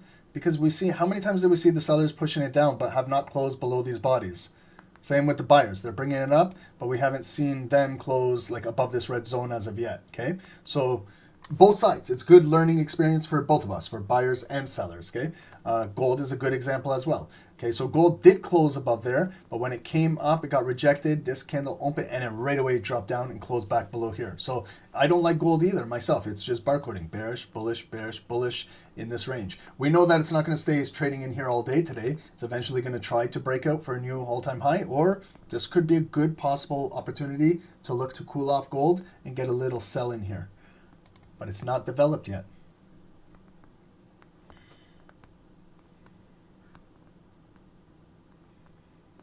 Man, where's that big elevator coming down? I want to see it go from the penthouse down to the basement, right to the ground floor. Parking 5. I want to see that elevator drop. Take it from the penthouse to parking 5.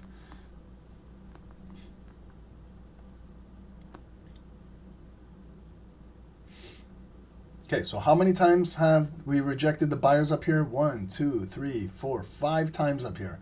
5 rejections. So we just got to get these buyers tired of buying up here and maybe get them to reposition their orders down deeper in here. And then all of this accumulation sell side volume could just redistribute it to the downside and maybe we can get right back into the money. But we got to get that bearish bar closing below here. Okay, maybe this might be the one. We have 1 minute and 20 seconds to go. Okay. Again, guys, I show no emotions, right? Because I've seen this a million times where it comes down and it catches a wick and goes right back up. But it's so important if you get a bearish bar closing below, because then you know it's verified that that volume is closing below all of this, and then maybe that momentum can transfer into the next candle and continue breaking down. Look at that again, came right down, and those stubborn buyers are there again, holding it. It's not easy, guys. It is not easy. This frustrates buyers and sellers whenever you get this consolidated period like this barcoding, this spin top garbage. Worst volume you can scalp, intraday trade, or even analyze. But you need to learn, because markets have cycles. They accumulate, they redistribute, they accumulate, they manipulate, they redistribute. All of this stuff. It's the cycle. It's the phase of the markets. It's a phase of volume. Okay, we just got caught in this period when it's pretty much lunchtime in Wall Street. Okay, so sideways action. Here's the close. Okay, I didn't get the close below the red line, but we got volume closing near. Okay, so now if it comes back up, maybe we can utilize 50% of this bearish bar that we have to see if it will continue to hold. Like the point of control of that 5-minute bar is right around there. So if it comes up, maybe we'll use that as a lower high resistance to continue to push down. Maybe we don't even need to come in here. Maybe this little doji candle will get a lower high right now, shallow pullback, and start to break down in here. Again, it could break. It could be an impulse candle. Okay, I'm already in a sell, so I would welcome an impulse move. It's not like I'm looking to get in on a trade. I'm already in it. So let's see if it impulsively breaks down and to fill this wick, maybe that last wick, but also to close below, guys, right? It's not just about an impulse move. It's to see if we can close below here. So we're right back in the money. We encountered a little bit of drawdown, but you see how our white line held up 50% of that red zone. Now, right there, I don't want to see those tweezer bottom lows. See where my dotted line is? I got it marked right at that wick, right there from 11:30. So that's a very important candle. It's the start of our 30-minute candle. So remember what I was saying, guys? We're going to get a new 30-minute candle, a new hourly candle in the next 3-4 minutes. So when you now go to the higher time frame, here's our 30-minute candle. So we've already gone through the 30-minute retest on those 5-minute candles, what I just showed you. So this was that 30-minute candle that came right into that zone, pushed down. We have a bearish pin bar on a 30-minute candle that just created that new lower low from the previous 30-minute wick. Now, can we get closing volume also confirmed on our 30-minute candle in the next 3.5 minutes? Because then we could further push down at noon if we get confirmation on a higher time frame. Remember, we're just scalping these 5 minutes, but our closing will be a 30-minute and a 1 hour. Okay, so can we keep this bearish volume down there? It looks to me like it's equal lows. Oh man, it is equal lows. Shit. Okay, I don't like those, right? It's an equal low, and then now the buyers could push it right back up. Remember, that's a clue that the market does not want to continue to come down. So let's see if the sellers can just bid right below there and just create that next little lower low. That will change the whole entire depth of market, the whole algorithm, the way how the offers are pending, the way how the bids are pending, everything. It will change up everything if it just pushes down for a new lower low. If it doesn't, that's strengthening this green zone right now, because all of these buyers down here, they're starting to come back higher and higher and higher, right? Man, we got a tough period right here. Tough period. Gold is still moving back up, guys. You know, if you're going to continue to trade with the trend, if it closes above here, we could looking for continuation buys. You know, we're watching. Don't force sells, okay? The sellers are there, but the buyers are showing that they're stronger. They're not allowing it to break down, so just continue trading with the trend. If you guys feel more comfortable, the trend is your friend. Higher highs, higher low. Higher high, higher low. Higher high, that's a higher low. Could continue to close above here at noon, continue to skyrocket back out of here, okay? So out of this candle, this black volume, what I need in the next 90 seconds is to close below here. This was that neckline right here. If it can close below this wick or below here, that's a bonus. That's even better. Then it closes deeper down into here. Then maybe at noon we could open ignited bearish and continue dropping down. But if we can't even close below here, then I'm sorry guys, but then it's probably going to open up bullish again, and then we've got to go through the motions again. So it's so important for this volume, number one, to close below this red line. But if we can get it closing below this one, that would be even more of a bonus. But notice we made a lower low, okay? So that's good. We broke that equal bottom low. It came back down a little deeper. We have a new lower low. In order to keep dropping in the markets, you need lower lows, you need lower highs. We have all that intact. From this daily line, we pushed down, lower low, came back up, lower high. We're still below 50% of that candle. It pushed down the lower low. We retested in here. We're still below that point of control right here, and we just broke for a new lower low. Now all we got to do is going into noon is get that closing volume to confirm for us that we can close below here. Man, are they going to close it right at this red line? Okay. Sorry, guys. I'm just telling the one worker. I got some guys working on the house. They're telling me they're going on lunch. Okay, here's the close. Oh, man. Right, holy, wow. Okay, so it just initially closed below, ignited, bearish, pushing down, but notice the size of the wick, okay? It's a rather large wick. So it came down, now it's returning back up. So we got to go through all of these motions again. So this is still intact, that 50%. We still have a red block above us. It's coming up bullish right now to start the new hourly 30-minute. So we could trade back in here, or we could continue to push down, guys, okay? I'm still going with this daily bar, our big bearish bar, to see if we can start to trickle down into here, okay? I didn't take any profit. I didn't adjust any stop loss, nothing, okay? So that drop was only 17 pips. I'm looking for maybe a bigger move if I can get it coming down into here. And gold, okay, so gold got rejected, lower high, pushing right back down, okay? So it's still in here. Got to be patient with gold. You know, it didn't close above there, still inside here. It could break down, and then we get that drop. DD answer, you got your gold today, but we'll continue watching. Thank you, bro. Appreciate you. Man,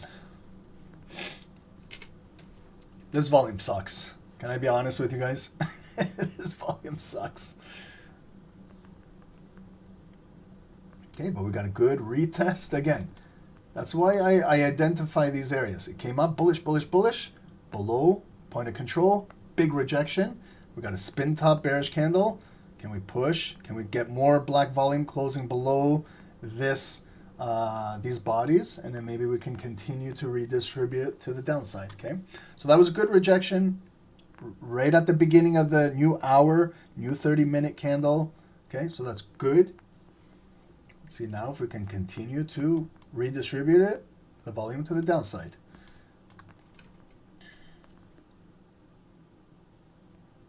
Okay, can we take out that next low? Continue those lower lows. If it comes to the top of this green box, that would be roughly 25 pips. That's when maybe if you want to start to reduce your risk, okay? If you're go up 25, 30 pips, you can start to reduce your risk. You don't have to go directly to a break even, but you can start to bring it maybe to the top of this red box. And then just to show you guys, if when I do this, that's reducing my risk by 45 pips. That's huge, okay? So that's a big reduction in my stop loss, okay? So that's how you reduce risk. Now we're breaking down. Let's see if it gets down there. That would be about 25 to 30 pips down in there. If we look at our 30-minute candle, look at the 30-minute candle closed with a little bit of volume below. It came back up, got rejected. So what's our target now? You know, the green box, but also like that, maybe right there. You see that 30-minute wick? I'm going to place a red line right there at that wick right there. Because to come all the way down to the lowest point of the day, it's long distance move, but maybe we can fill just that much more into the green box. Here we come down. So I look at it on the 5s. See where I place that red line? That was right there. That would be about 35 pips right there, okay? So we got nice new lower low, guys. Val, thanks for joining. I appreciate you. I know it's the worst time right now, but I see you got to go back to work. But thanks for joining. I appreciate you. Okay, guys, so we got 90 more seconds to go. Please do gold. Gold is just consolidating right now. Right now we're in a trade on US30. Let's follow this.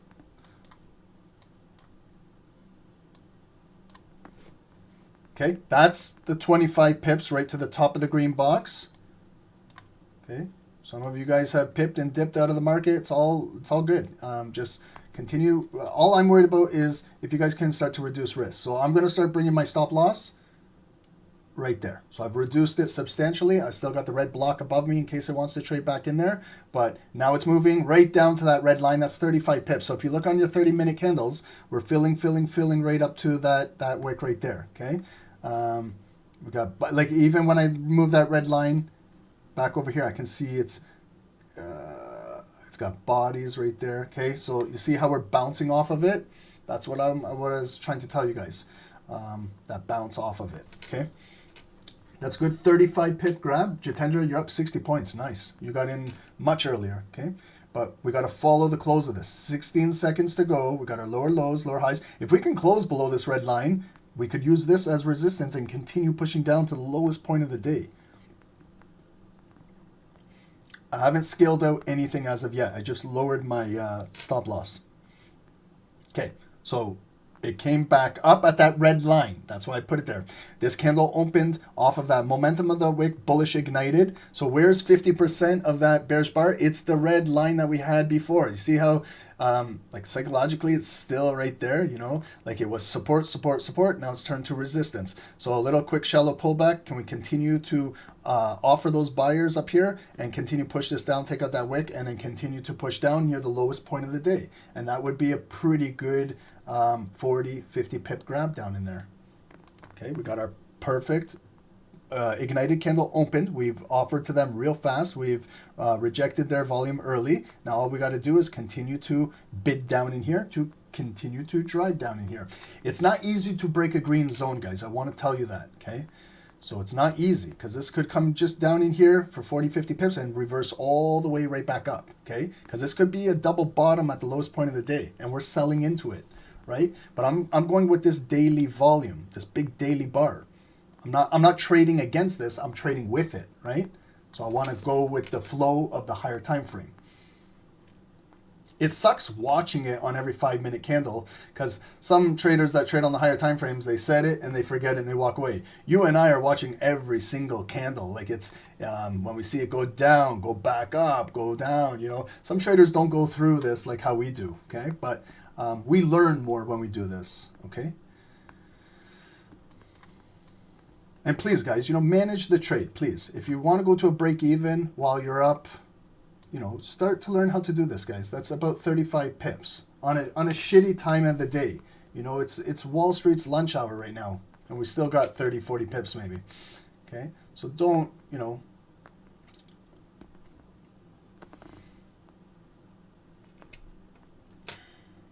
What do you guys think? Do you guys think we can break down to that purple line or no? Be honest with me, okay? Be honest. It's just so hard to get down to that lowest point of the day. Because we know that there's big block of buyers down in here.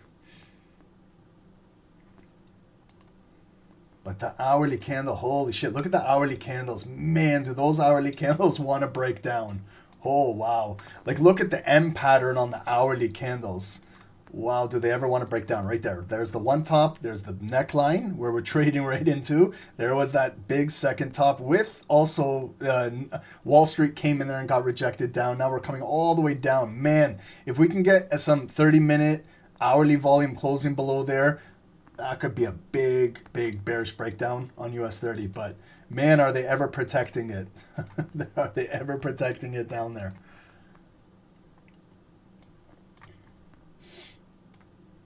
Okay, so now this is what happens, guys. Sometimes when you, as an intraday trader or a scalper, when you go up 35, 40 pips, sometimes 50 pips, sometimes they come down to locations and then they go right back up. They retrace back up. So now we got to test our zones, right? So if we're still in the trade, we got to see if the sellers now are offering right here, if they're lowering their offers down, okay? And then that's what creates lower highs in the market.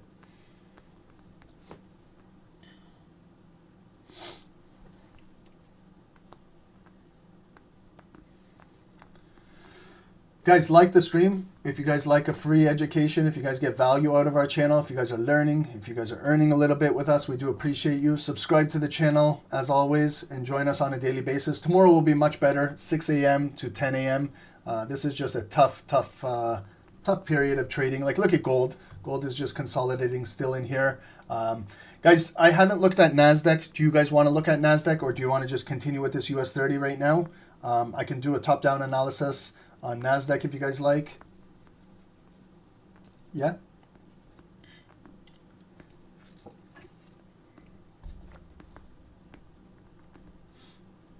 Meek, you took out 60%. Amazing. Perfect. 60-40 split. That's good. Remember, I'm all for it. If anyone is taking out money out of the markets, I'm your biggest supporter. I love that. You know, there's nothing better feeling than getting paid from the markets, right?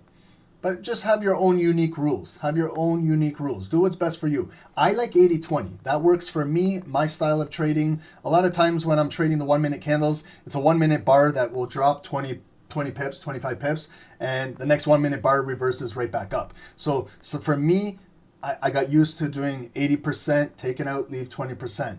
I tried to hold a little longer with these 5-minute bars for you guys, but you can probably see I made a mistake.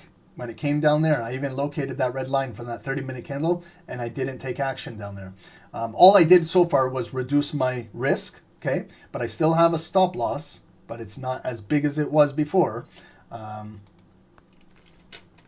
I didn't go to a break even as of yet, because if I did, you can see how close I am to getting taken out if I did go to break even. So again, I see that as a pullback, we failed to close below there. So it could be just one of those legs coming back up and then sellers pushing it right back down. Again, I'm going with this daily volume. So I know that there's going to be pullbacks. And now we got a nice big bearish bar coming back down. Can we continue push down and engulf and close below here? Then maybe we can definitely take out the lowest point of the day and we'll get rewarded with a bigger move. So it's a risk I'm taking for a bigger reward, right? Normally I play it really safe. I get my money and I get out. But if we want to continue to go, it's not easy to break the lowest point of the day, right? But we've got our daily candle, our bias with us. That's a majority of bearish volume. So maybe it can continue to offer and absorb all of these counter buys and continue to push down. So we've got a beautiful bearish bar coming down. Can it engulf that previous green one? But now you can see that we're getting a lot of support at this red line. And I didn't just pick this red line out of my pocket. I came to the 30 minutes and I see right there, like that wick right there. I see that wick right there. I see that body to body right there. So it's not very, you can see in the past when we came down there, it went right back up. It came down there, went right back up. We came down there, it went back up. We're coming down there now. So that's why I'm saying, guys, if we can get closing volume on like the 5-minute, on the 15-minute below here, we could maybe continue to push down to fill this wick and get to that lowest point of the day. But the buyers are trying for the life of them to not allow this red line to break down. That's why I'm watching it on these 5-minute candles. Here it is.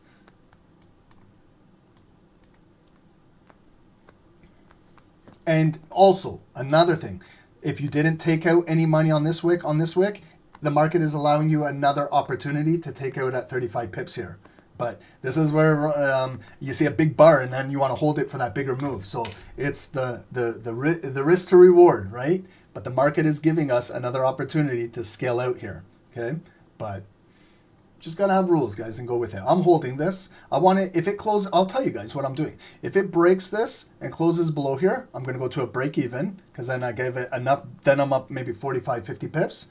And then I got a good break even. And then I'll scale out 80% down there. And then let the rest, if it wants to break the daily low, perfect. But, you know, I've made up my mind. I want to see if this volume can close below here in the next 2 minutes. And again, it might come back, and then I got to go to my journal and figure out, what did I do here? Why did I not take out? Why? NASDAQ is stuck, Omar. Oh, okay. Oh, sorry, guys. I didn't get to NASDAQ. I'm sorry, guys. I really want to focus on this close, and then I'll get to NASDAQ. I apologize, guys.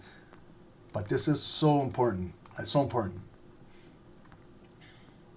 Okay, we're getting back down there. 90 seconds to go. Can we push for a new low, get some volume down there, close below? Maybe we can make this red line support. Remember, I'm getting it from the 30 minutes, so we can make resistance here. And in order to take out that lowest point of the day, man, that could be a big, big sell move. Okay, so 1 more minute. Good, we're breaking. Can we take out that low? Oh, again, it's just part of the game. It's a tweezer bottom low. They're holding it. You know, can we continue just one more push down? But more importantly, volume closing below there. NASDAQ is ranging. Okay, no problem. We'll get to it. But let's watch this close, guys. I can't tell you how important this close is. Okay, if you guys believe in your uncle, I'm telling you, this is a very, very, very important close. 30 seconds, okay? And what I always say, you know what, I'm going to develop a shot clock here, like a basketball game, a 24-second shot clock. We're going to have it here, and it's going to be ticking, 24, 23, 22, and how important this close is, the last 30 seconds of every candle, okay? So we got that push. We got that push coming down. Now it's the close, close. Come on. So we're pushing down, guys, about 40, 42 pips right now, okay? Oh, the magnet. You guys want the magnet? Let's see. Remember last time this thing, it was reverse polar and we caused it to go up? I hope this is not reverse polarized. Can we pull this down? Okay, but we did close above, below, right? So just right there, what I do is kind of like, I look at some bodies of structure a little bit right there, how it, that could be a little quick little red zone right there for us to continue push down. Come on. Let's get this magnet pushing this thing down to the purple line possibly. But guys, you know, anytime it goes to 50 pips in a scalp, in an intraday trade, it's someone's daily goal, okay? Regardless if we're at that lowest point of the day. So when it gets 50 pips, personally, I take out 80%, which I'm going to do. I'm taking out 80% on this drop. Hopefully I get filled on the way down. So I'm closing out 80% and I'm going to a break even with my remaining 20%. Okay? All good, guys? So that's me personally. I just closed out 80% at 50 pips, got that push down, and I got 20% running to take out today's daily low, and anything more is gravy. Okay? But that's good for me. That's exactly what I was looking for. We brought out the magnet. Okay?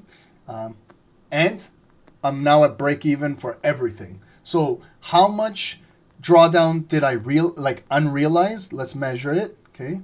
So when I took the trade right there, that high wick, it was about 35 pips of drawdown to get 50 pips. So it's like a little bit more than a 1-to-1 on your money, but it's not the numbers. I don't place my stop loss like 30 pips, 40 pips, 50 pips. It's not like a cookie cutter approach. I look at structure. So you see right there, that white line. That's why that 50% of that red zone was so important. I placed my stop loss all the way up here originally, but normally if you're just right above that red block, you're okay. You're still okay up there. See how many times it got rejected? Right there, white line. Right there, white line. White line.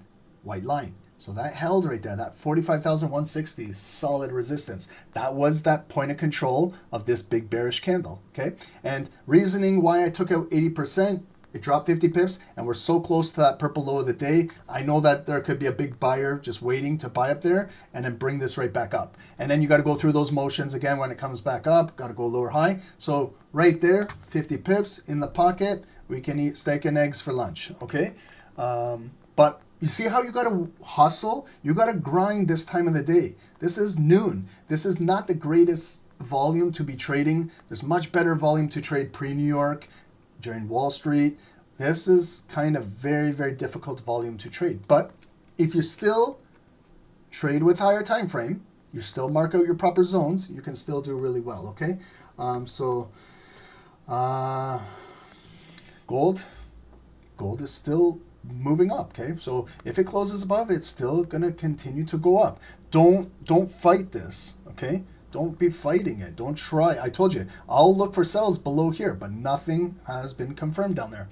The only thing that I liked was US30 to continue to sell because I was going down with the trend. Lower low, lower high, lower low. It came all the way up to here. Remember, we started the call and then we saw it come down, come back up, big bar coming down. We were doing our analysis and then we walked into this basically. Like right after I was done the top-down analysis, that's when I got right in there at 11:30. Okay, guys, I'm going to move off of this now. I hope you guys did something. I hope, number one, everyone is at least at a break even. I hope maybe you guys definitely scaled out a little bit. Some of you guys took out 60%, some of you guys maybe 50%, whatever it is, just learn what's best for you. I'm 80-20 rule, okay? I take out 80 and I got 20% running with that break even. If my break even gets tapped out, I just give back 20% of my profit, but I've secured 80% down at 50 pips. So that's 80%, the bulk of the trade is in my pocket, okay? And if it wants to continue to go down, I got a runner to do that. But also my runner is also like my soldier in the market. If it wants to continue to go down, and then I see my runner is taking out the lowest point of the day, then the lowest point of the day is resistance. My runner, if it's it's like a leading indicator, my runner. Then I can continue to trade with my runner. It's like already moving in the markets, and I can see what it's doing without even looking at the charts. Do you guys understand what I'm saying?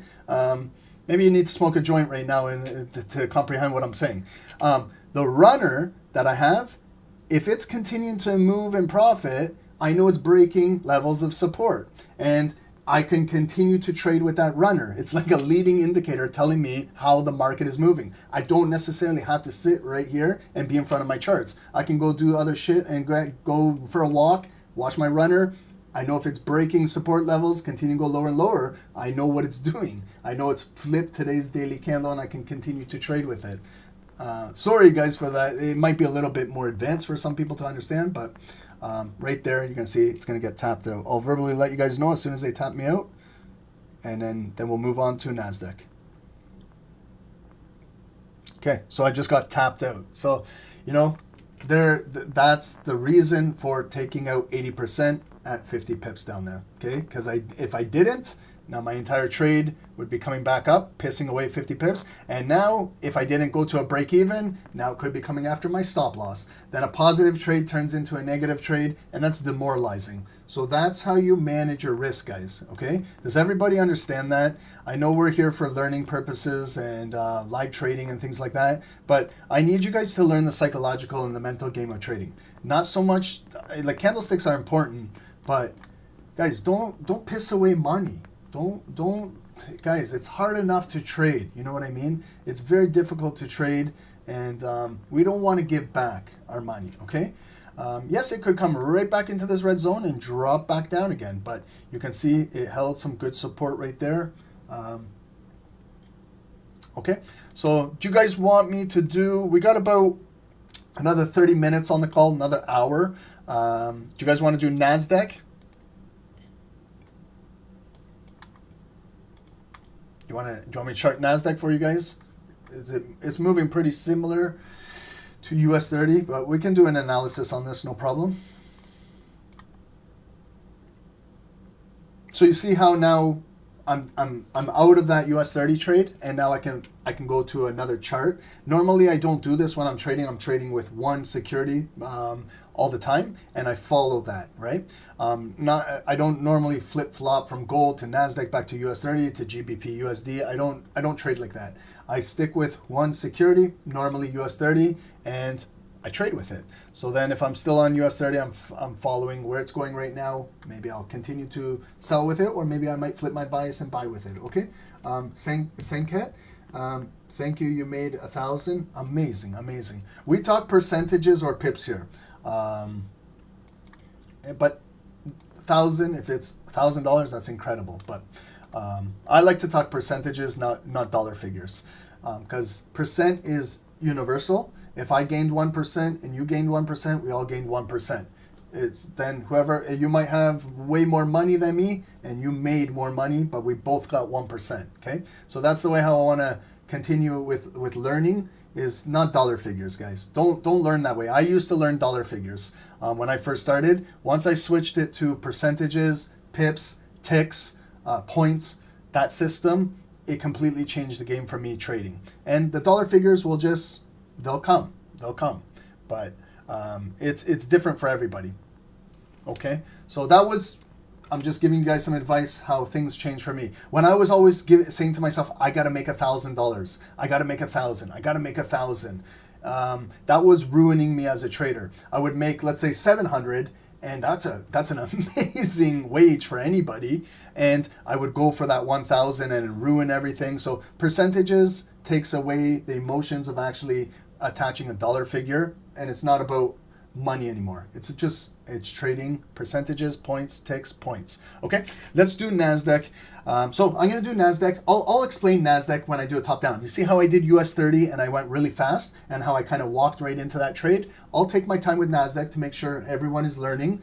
So guys, if you can hit the likes on YouTube, you're going to now learn how to do a top down analysis. So I start off with the daily. Right? We go to the daily now. Now what am I looking at? I can zoom right into how we were trading right in here, but again, I want to know what's going on with NASDAQ. Let's pretend I've never traded NASDAQ before, and now I'm looking at this and I see, wow, it's got some crazy moves. What's going on? But one thing that I can clearly see is it had a resistance right here. You can see it came up and pivoted and stopped. This was mid-December of 2024. That was an all-time high.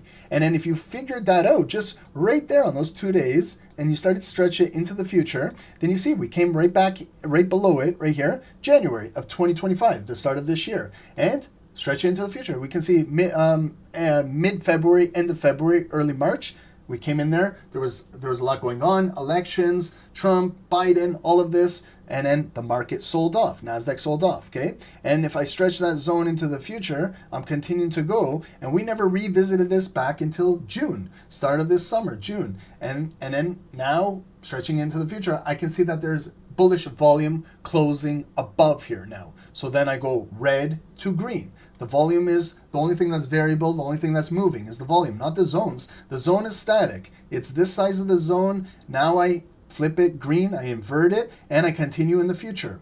22,000, this block. We are nowhere near here. If it does come in here, that might be a good opportunity to look for buys on all time frames. Maybe daily traders, maybe 4-hour traders, maybe hourly, maybe 30-minute traders, 15-minute traders. I could even scalp a 1-minute candle coming out of this green box. You know, I got to watch for specific areas in there. I got to look for patterns that I recognize. I got to look for all of those things that we all have to look for, okay? I just might be holding that trade for a couple minutes, get my 30 pips and dip out of the market. But if you're looking for a 4-hour double bottom in there, you might be looking for 300, 400, 500 pips, not 30 pips like me. But you might be holding the trade for multiple days coming out of there. I might be holding it for a couple minutes coming out of there. So that's the only difference between traders. It's whatever time frame you prefer to trade.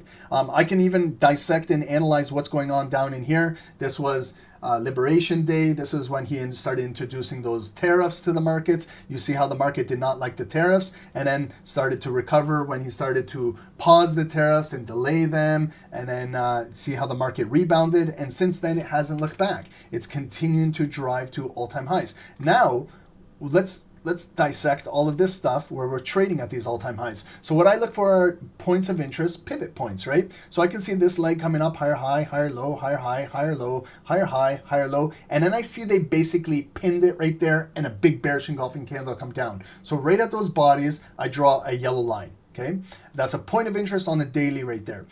You see, like this was a bearish candle that just came down, but then it got engulfed right back up. This was like a statement candle. It came up and they slammed it down and they closed it below the opening price considerably and below the low. And then the next day, you can see it continued with that bearish momentum, but then it stopped right there.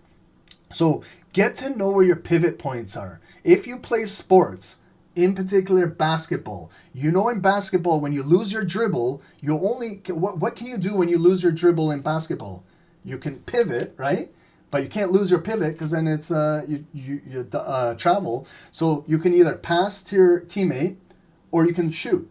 So same with the market. When it stops, it's got to pivot. Like when you find a pivot, it can only continue, maybe possibly to stop and reverse the direction, right? So you see it came down, it stopped, and there's the pivot, it came right back up, okay? Even this is a pivot where it came down, it stopped right there and pivoted. So right there, when you look at those bodies of candles, you can place a line right there. Right there at that black candle, it stopped right there and it opened bullish. And not only that, it's an engulfed candle. So that strengthens that pivot point. And then now you look at the future when it came right back down to that yellow line. Look, it pivoted off of that support, went back up. It came down again, pivoted off of it, back up. Look, yesterday, bearish, bearish, bearish, bearish. Where did it stop? Again, right at that pivot location. Okay. How many times could we have bought off of this area? 23,000, just below 23,000. If you had an alert set up there, when the market naturally comes to you, you get ready to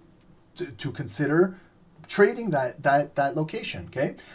Is there other pivots? So when we came back up, it broke through. See that yellow line? Now we closed above it. Now the volume didn't just impulse break out, it closed above. So the yellow line now turns to support. Next day it came right back down, stopped right there. There's your three bar rally, and it's also at the pivot point. And then we got that bullish continuation, which took us to the all-time high. So there's our all-time high on NASDAQ, orange line for Donald Trump's makeup right up there. And since that all-time high, sellers were in control, pushing it all the way back down. Where? To that pivot location, higher low, continue, come right back up. Now look at, we got another pivot location that's below the all-time high. So it looks like the sellers are placing a lower high in the market. They're placing offers down here. They're not allowing the market to come back up to test all-time highs. That's a lower high, and it was a Thursday. Friday last week, it was a bearish engulfing candle close below. So the buyers tried to take it back up Monday this week. That was US bank holidays.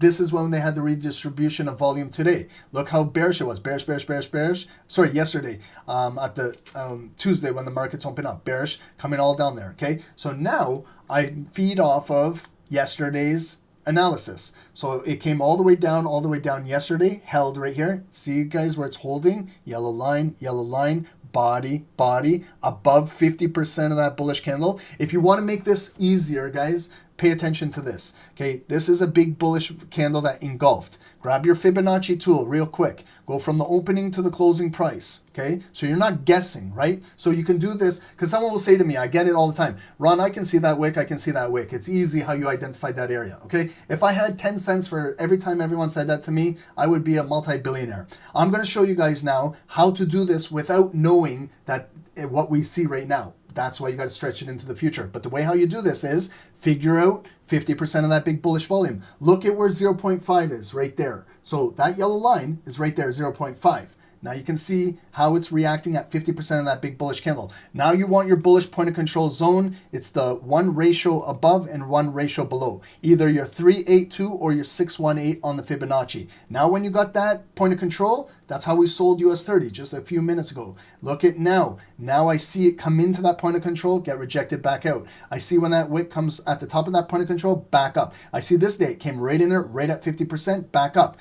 If you stretch it into the future, yesterday we came right at 50%, back up. Now, why don't we stretch it into the future for next week, next month, next year? So when it eventually does come back in here and it does this, you are ready and prepared for it, okay? So you're not guessing or saying, Ron, it's easy because I can already see it. Well, now I'm telling you what to do. I'm telling you, stretch it into the future and wait for the volume to come to you. How do I wait for it? I don't physically sit on my computer all day and watch it come in there. See that yellow line? Right click, add alert, create.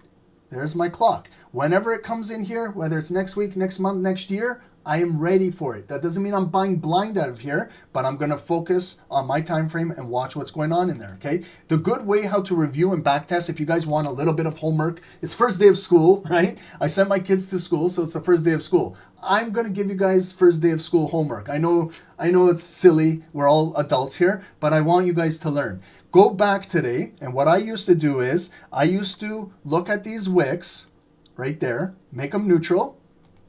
Okay, what is your time frame that you trade? I'm a 5-minute trader. Okay, so I go right there, highlight that.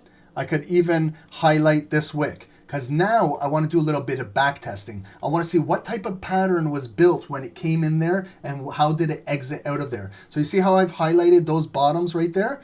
I'm a 5-minute trader. I'm not a daily trader. So I'm going to go now to the 5 minutes, right? I gotta go far back. So there it is. You see right there, when it came in on the 5 minutes, see that highlighted zone? I have that rectangle. Now I can see it came in there and look at liquidity grab, big bullish engulfing candle, close above. If you're looking for your double bottom pattern, it came one bottom, there's your neckline, there's your second bottom with the liquidity that they spiked right there. So that I look for these trade setups every single day, right? I look for a double bottom if I'm buying with liquidity. That's to me a nice A+ setup. Sometimes you're going to find a double bottom without the liquidity. If there's a spike in liquidity, it strengthens that the buyers are going to continue push it out of there. So right there, I could buy that candle, stop loss below there. I could have grabbed that leg right back up there. Now you see it's an M top coming right back in. They go a little deeper. See how it holds the wick? If you go towards where that wick is, you place a red line, you see how it held. It held,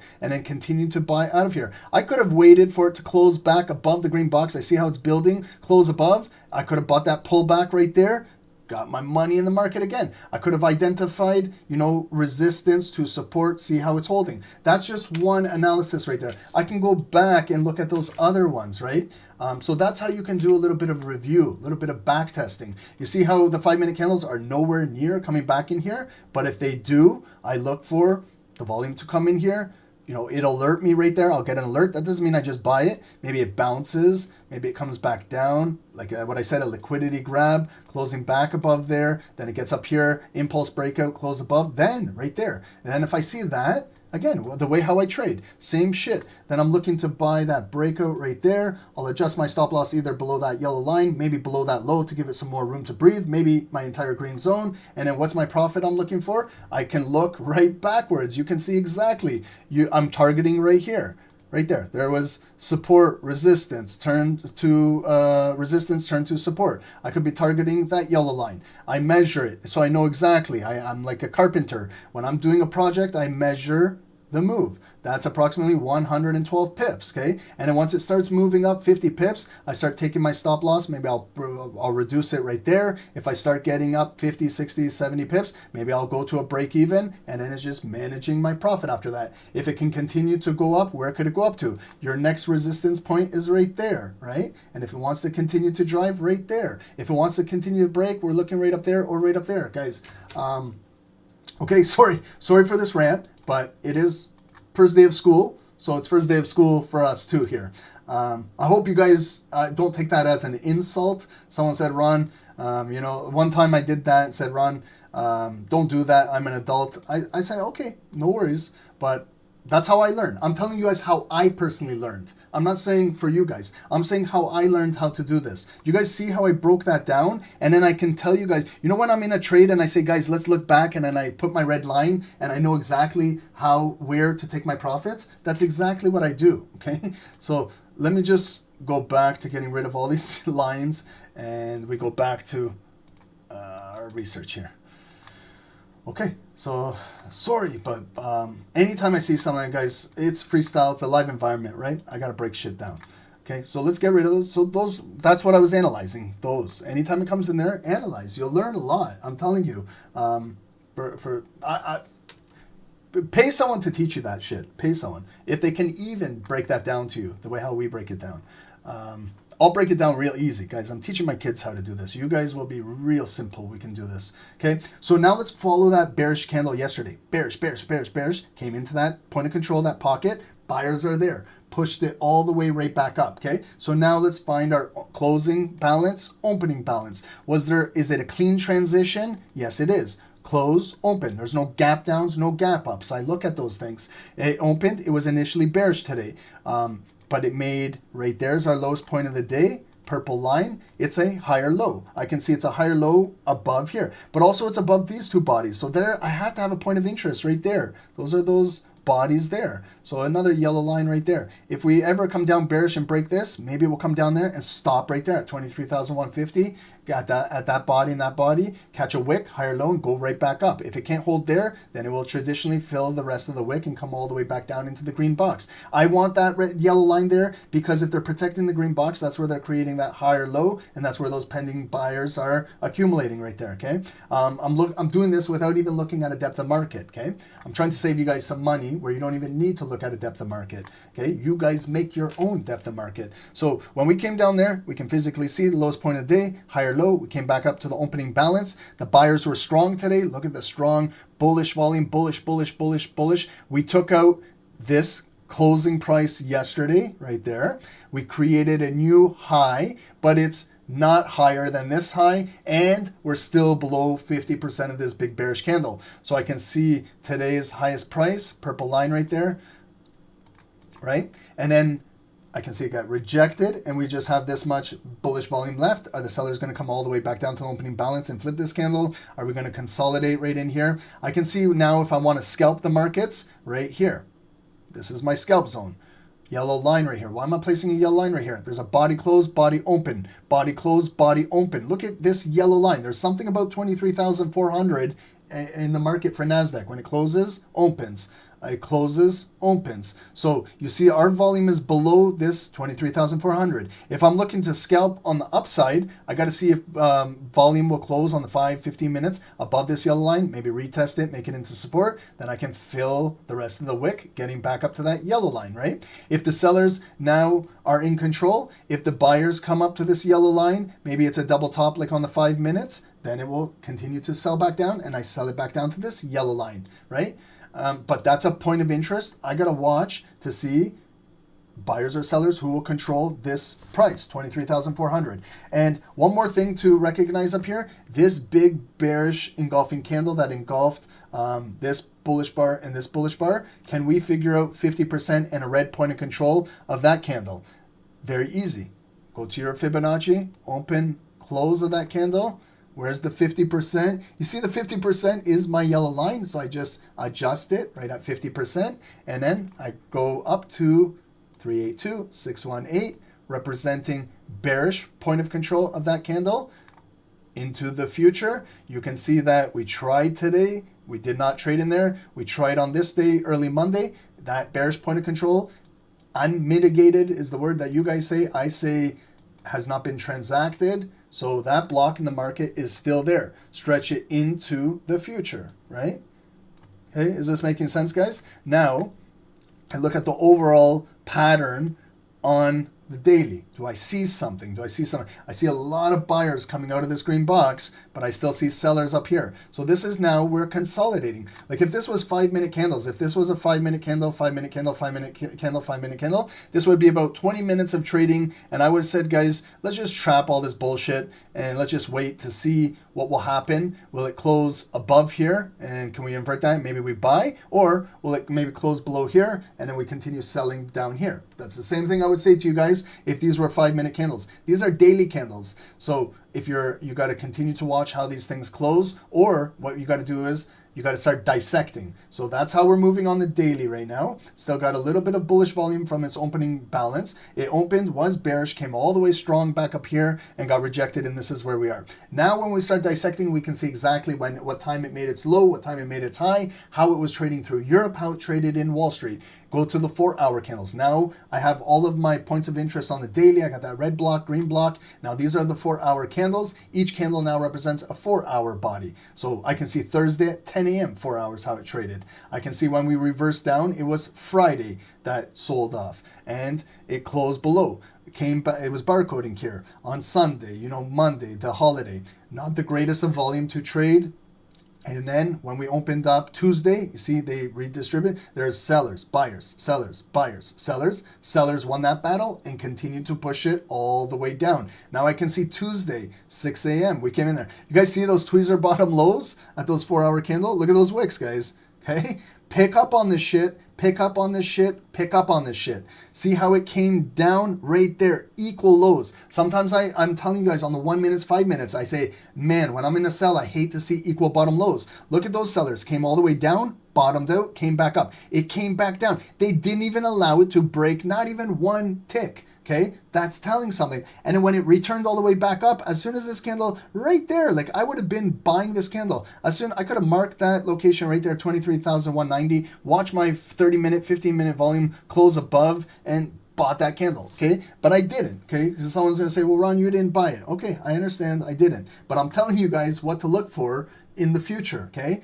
so don't always take this as like some coming on here and saying, well, you didn't take it, you didn't take it, oh, this guy's fake, he didn't take it, he's just talking shit on here. I'm trying to teach you guys what to look for. I know what I look for every single day. I'm trying to teach you guys because I want you guys to learn how to trade. I don't want you guys just to come in here and just copy what I do. I want you guys to actually physically learn the importance of tweezer bottom lows. I tried to explain it to you guys on the lower time frames, but if you want to be a swing trader, there's your clue. Like if you picked up on that clue, just that 4-hour body of that candle, if you were in that and you were holding it, like maybe you bought right there at 23,190, guys, that's 150 pips. Even the pullback, if you're still in the trade and you figured out 50%, you drew it across, even that pullback you're still holding and it went up there. That could turn into 500 pips, 1,000 pips, and you've hit your weekly, monthly goals, you know what I mean? And you don't have to sit and dissect every single 5-minute candle like us and stress out.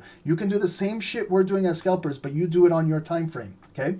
Some of you guys, thank God, in the Zoom are figuring this out and saying, Ron, I figured out what type of trader I am, what type of time frame I'm comfortable. I appreciate what you do. It's too fast. It's too fierce. It's not for me. I prefer the 30-minute candle, and I'm doing the same shit you're doing on the 1 minutes, but I do it on 30-minute candles. And that's when I say thank you, guys. You're doing exactly what we're trying to teach here.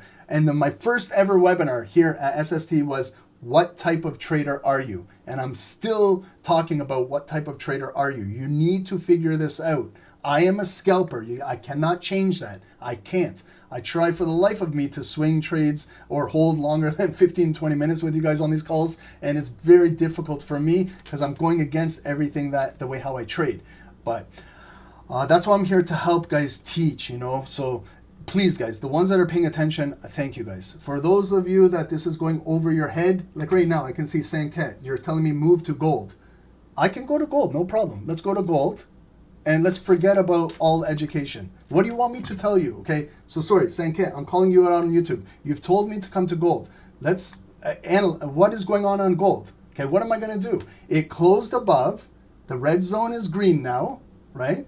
I'm going to do what you told me to come to gold. Okay, what do you want me to do here now? What do you want me to tell you? It's moving higher high. Did you mark 50% of that green, that bullish body candle? If you did, you see it pulled back right there. And did you recognize that it's an ignited body, continuing to close above highs, and it's continuing to drive higher? Did you extend your uptrend line? Or are you trying to sell and counter this move and you're getting squeezed to shit right now and the market is continuing to drive up against you? Or are you just trading with the trend, making trading easy and just continue to trade with this trend? What do you want me to tell you? That is what is going on, okay? And it's continuing to make new all-time highs. The daily candle is at the highest point and continuing to drive. What would you like me to tell you? I don't know.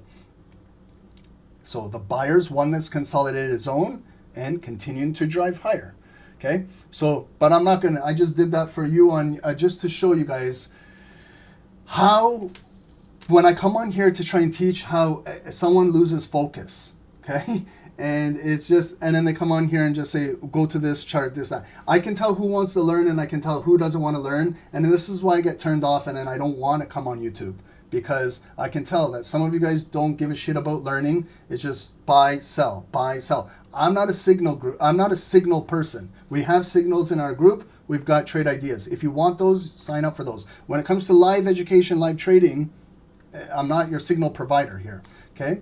So See, I lose focus now. So on the 4 hours right here, I was trying to explain, guys, what's the importance of those tweezer bottom lows, and some people don't give a shit, okay? Whatever. I know what they are. If you don't care what they are, doesn't bother me. Now I can see this 4-hour candle hit the highest point of the day. I can see when we hit the lowest point of the day, it was 2200. That's 10 p.m. Eastern, right after the futures Tokyo market. Now I go into the 1 hour. I'm continuing to dissect. What do I see on the 1 hour? I can see when we were dropping all the way down, we bottomed out down here. Buyers started to step in. I can see the date. Tuesday, September the 2nd, we started to move back up. Here's Tuesday power hour, big bullish move coming right into here, 1600, that's 4 p.m. close, into 50% of that bearish candle, and it pushed right back down, holding, coming right back up, higher low, holding here, higher low. Big drive at 10 a.m. NASDAQ drove. Remember what I was saying? Google was up 8%, but it's like the market, okay, it's up, now it's right back down. Now you see we had a big bearish bar come all the way right back down. So this opened. Did it fill that little wick and take out the highest day? No. It came all the way back down. Has it closed below 50% of that bullish candle? Yes, it has. I don't even need to mark it. I can see it. And I can see how we opened right now this hour, traded into 50% of that bearish candle, and it's rejected back down. Okay. So you see where I can place a zone right now without even using a Fibonacci tool, freestyle trading. Grab a couple of those wicks right there. Use your yellow line as your base of control right there. A yellow line, point of interest. I got that wick, I got that wick, and that wick. Make it red to represent those wicks, right? I can see it come in there. I can do the same equal distance right there to those bodies and stretch it into the future. Now I can see that body closed below. I can see it open blue, blue, blue, blue, blue, came in there. They rejected it back down. Now we're back down in here. So all we need is 11 minutes, this hourly candle could continue to push down. We could be targeting to break this yellow line and drop down in here, okay? So we can extend that into the future. I can see maybe Wall Street 10 a.m. was a fake out up there, and then they closed it back down. Now we could be pushing down. Extend this zone in backwards. So if you want to back test yourself, you can see when it was trading in there, what were the results? They dropped it down, came all the way back up. It pushed, closed above, but they rejected it right back down next candle. It came back in here strong, and now it's a shooting star candle pushing down. I can go quickly right into the 5 minutes now and dissect this shit.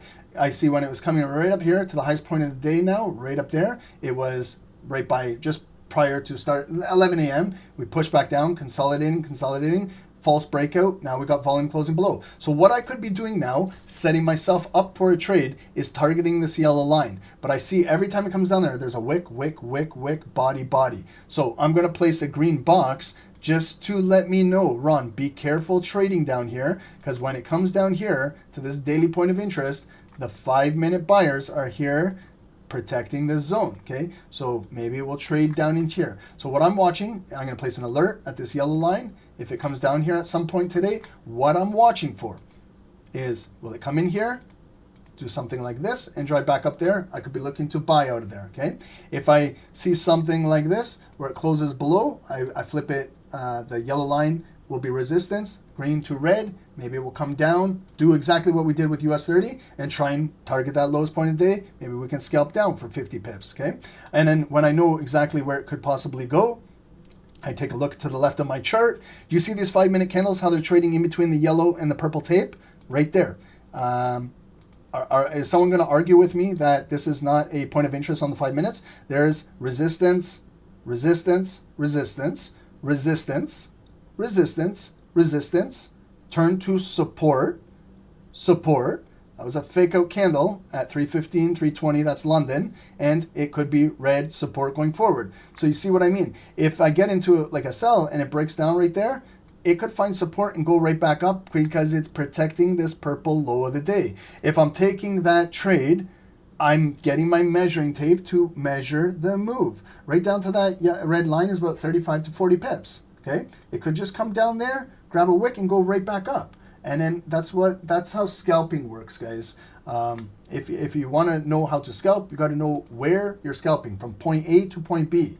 I know, just like you guys, when I get into a scalp, like let's say I sold right here, and I got my retest and sell, who doesn't want it to come down there? I would love if I got into a scalp and it dropped 500 pips. But sometimes that's not how scalping works. We got to test this red line. We know that this is the purple low of the day. It's been holding for quite some time. So even if you're trying to sell, you might not be able to break these, and because it's filled with buyers. So you got to confirm volume closing below these areas. Okay. So this is NASDAQ right now where we're trading. If I'm looking for buys, maybe I could look for, I got to see it come back in here, build inside here, maybe close above there. Then maybe I could buy it back up. Then I can flip this red zone to green. But right now it's representing a lot of sellers. I can see it closing below, coming in, back down, lower lows, lower highs. Now we'll see what happens down here. Okay. Adding daily bar indicator right beside us.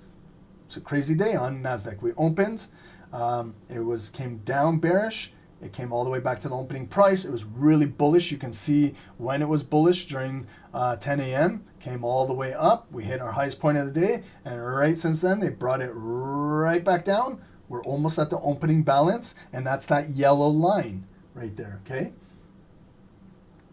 And then adding your EMAs, 9 and 200. We're below the 9. We're right at the 200. That's NASDAQ, okay? So that's a top-down analysis on NASDAQ. US30, oh no. So, you know the point right there? Break even point, tapped me out. Bear shooting star candle come down, close below, and now the drip, okay? Oh, I want to swear so bad. Oh, man. Okay, so that's only problem with going to a break even is right there. Is where you go to a break even.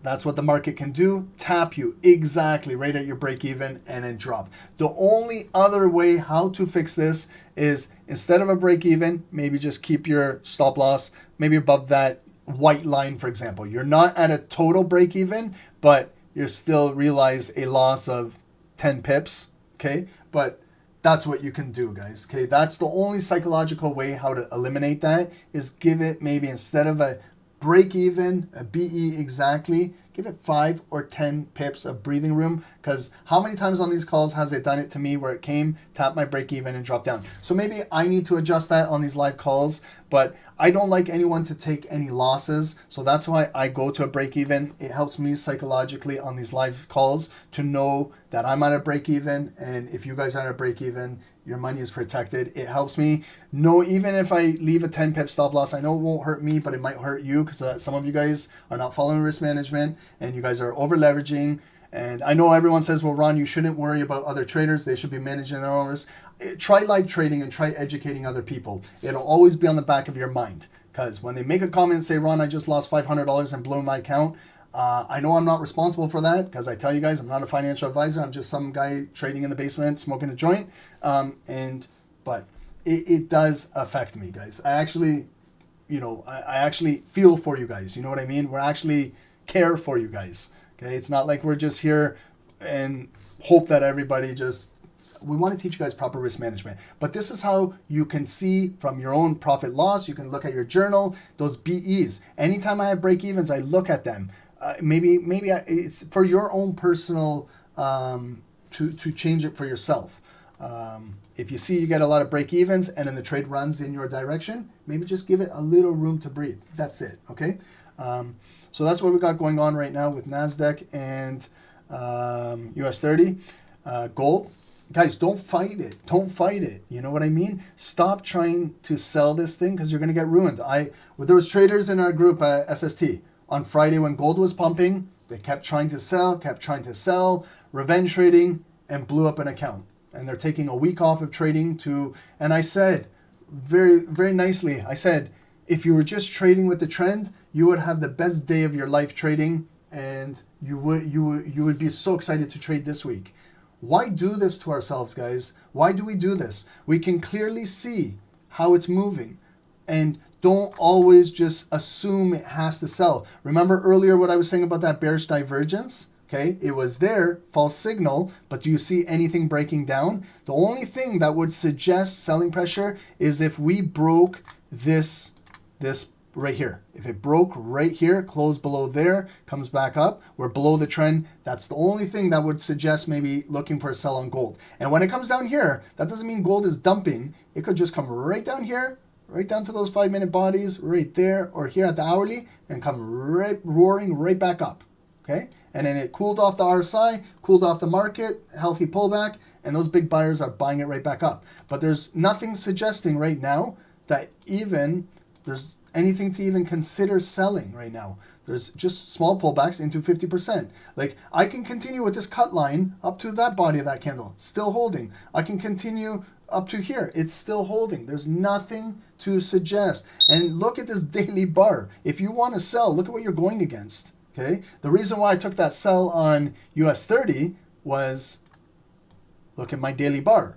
I wasn't fighting it. I wasn't buying against it. I was selling with it, continuing to push down. That's how I made my 50 pips, right?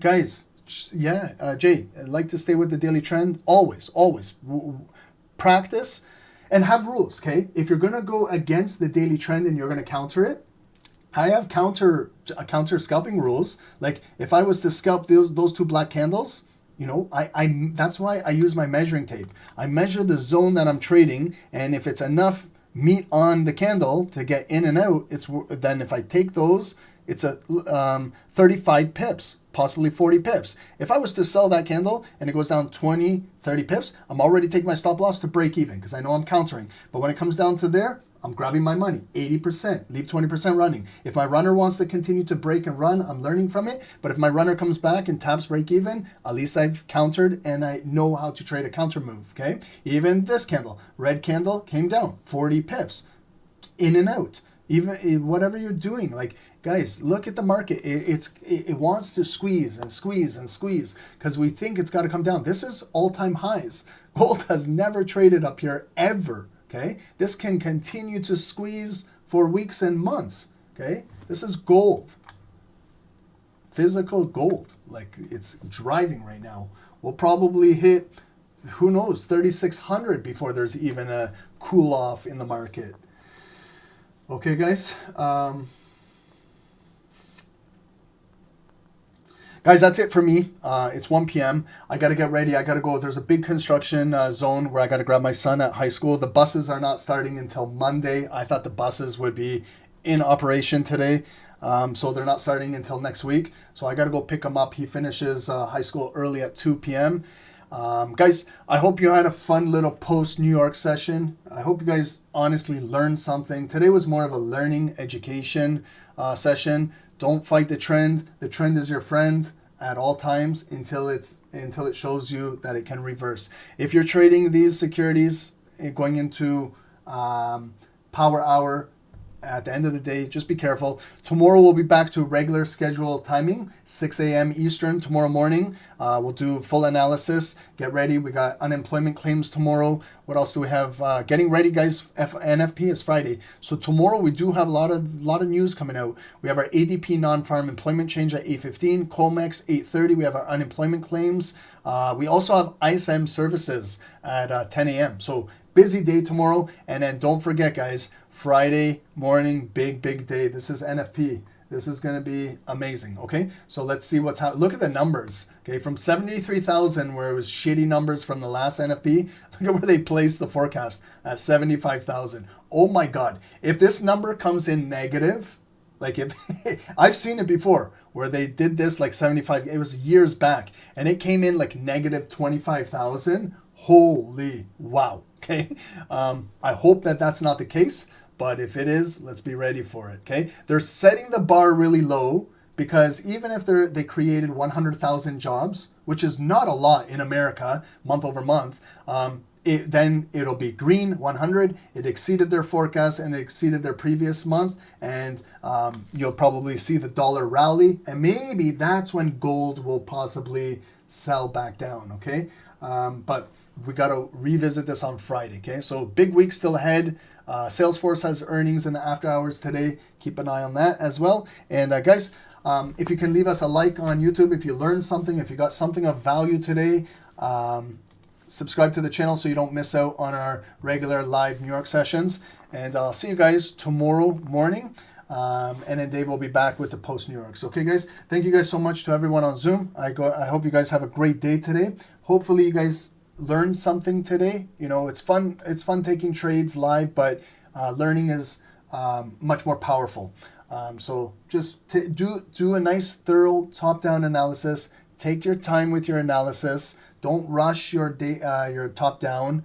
If it takes 5, 10, 15 minutes, it's when you identify those critical points of interest, your later self will thank you, because it might set you up for good high probable trades where you're allowing the volume naturally to come to you and you're not forcing anything.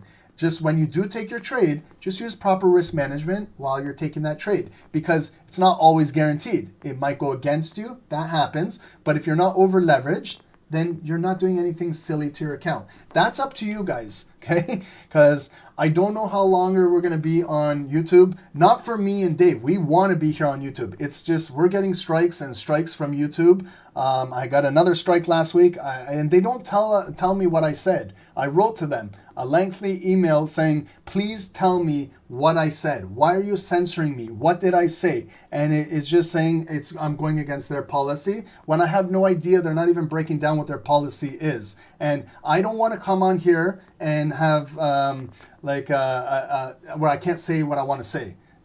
I just want to be myself and say whatever I say. I don't give a shit who I'm offending or what it is. It's freedom of speech. But YouTube is kind of censoring us to what we can say. I think it's got more to do with financial education, to tell you the truth. I don't think they give a shit about what we say. I've seen other YouTube channels talk shit about politicians, swear. I see them, but I think it's because we're financially educating. I think that's what they don't like, okay? So I hope we are still here.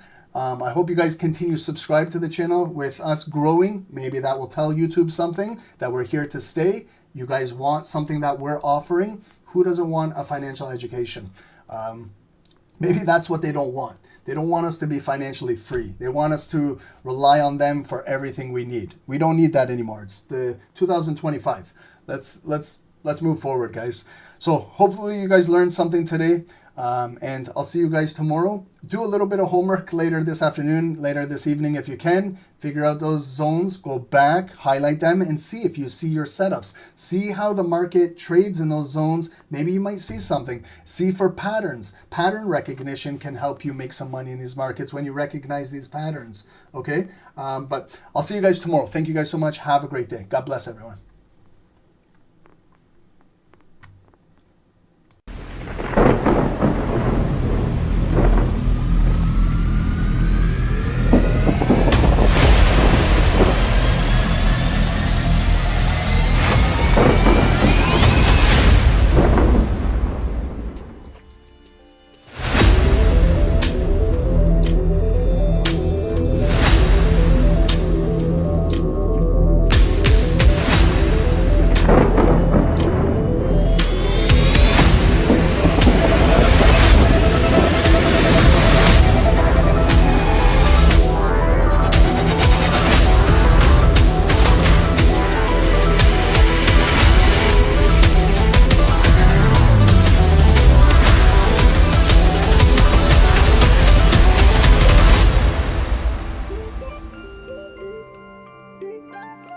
Hey guys, good morning, welcome to the live session of Stocks Network Trading.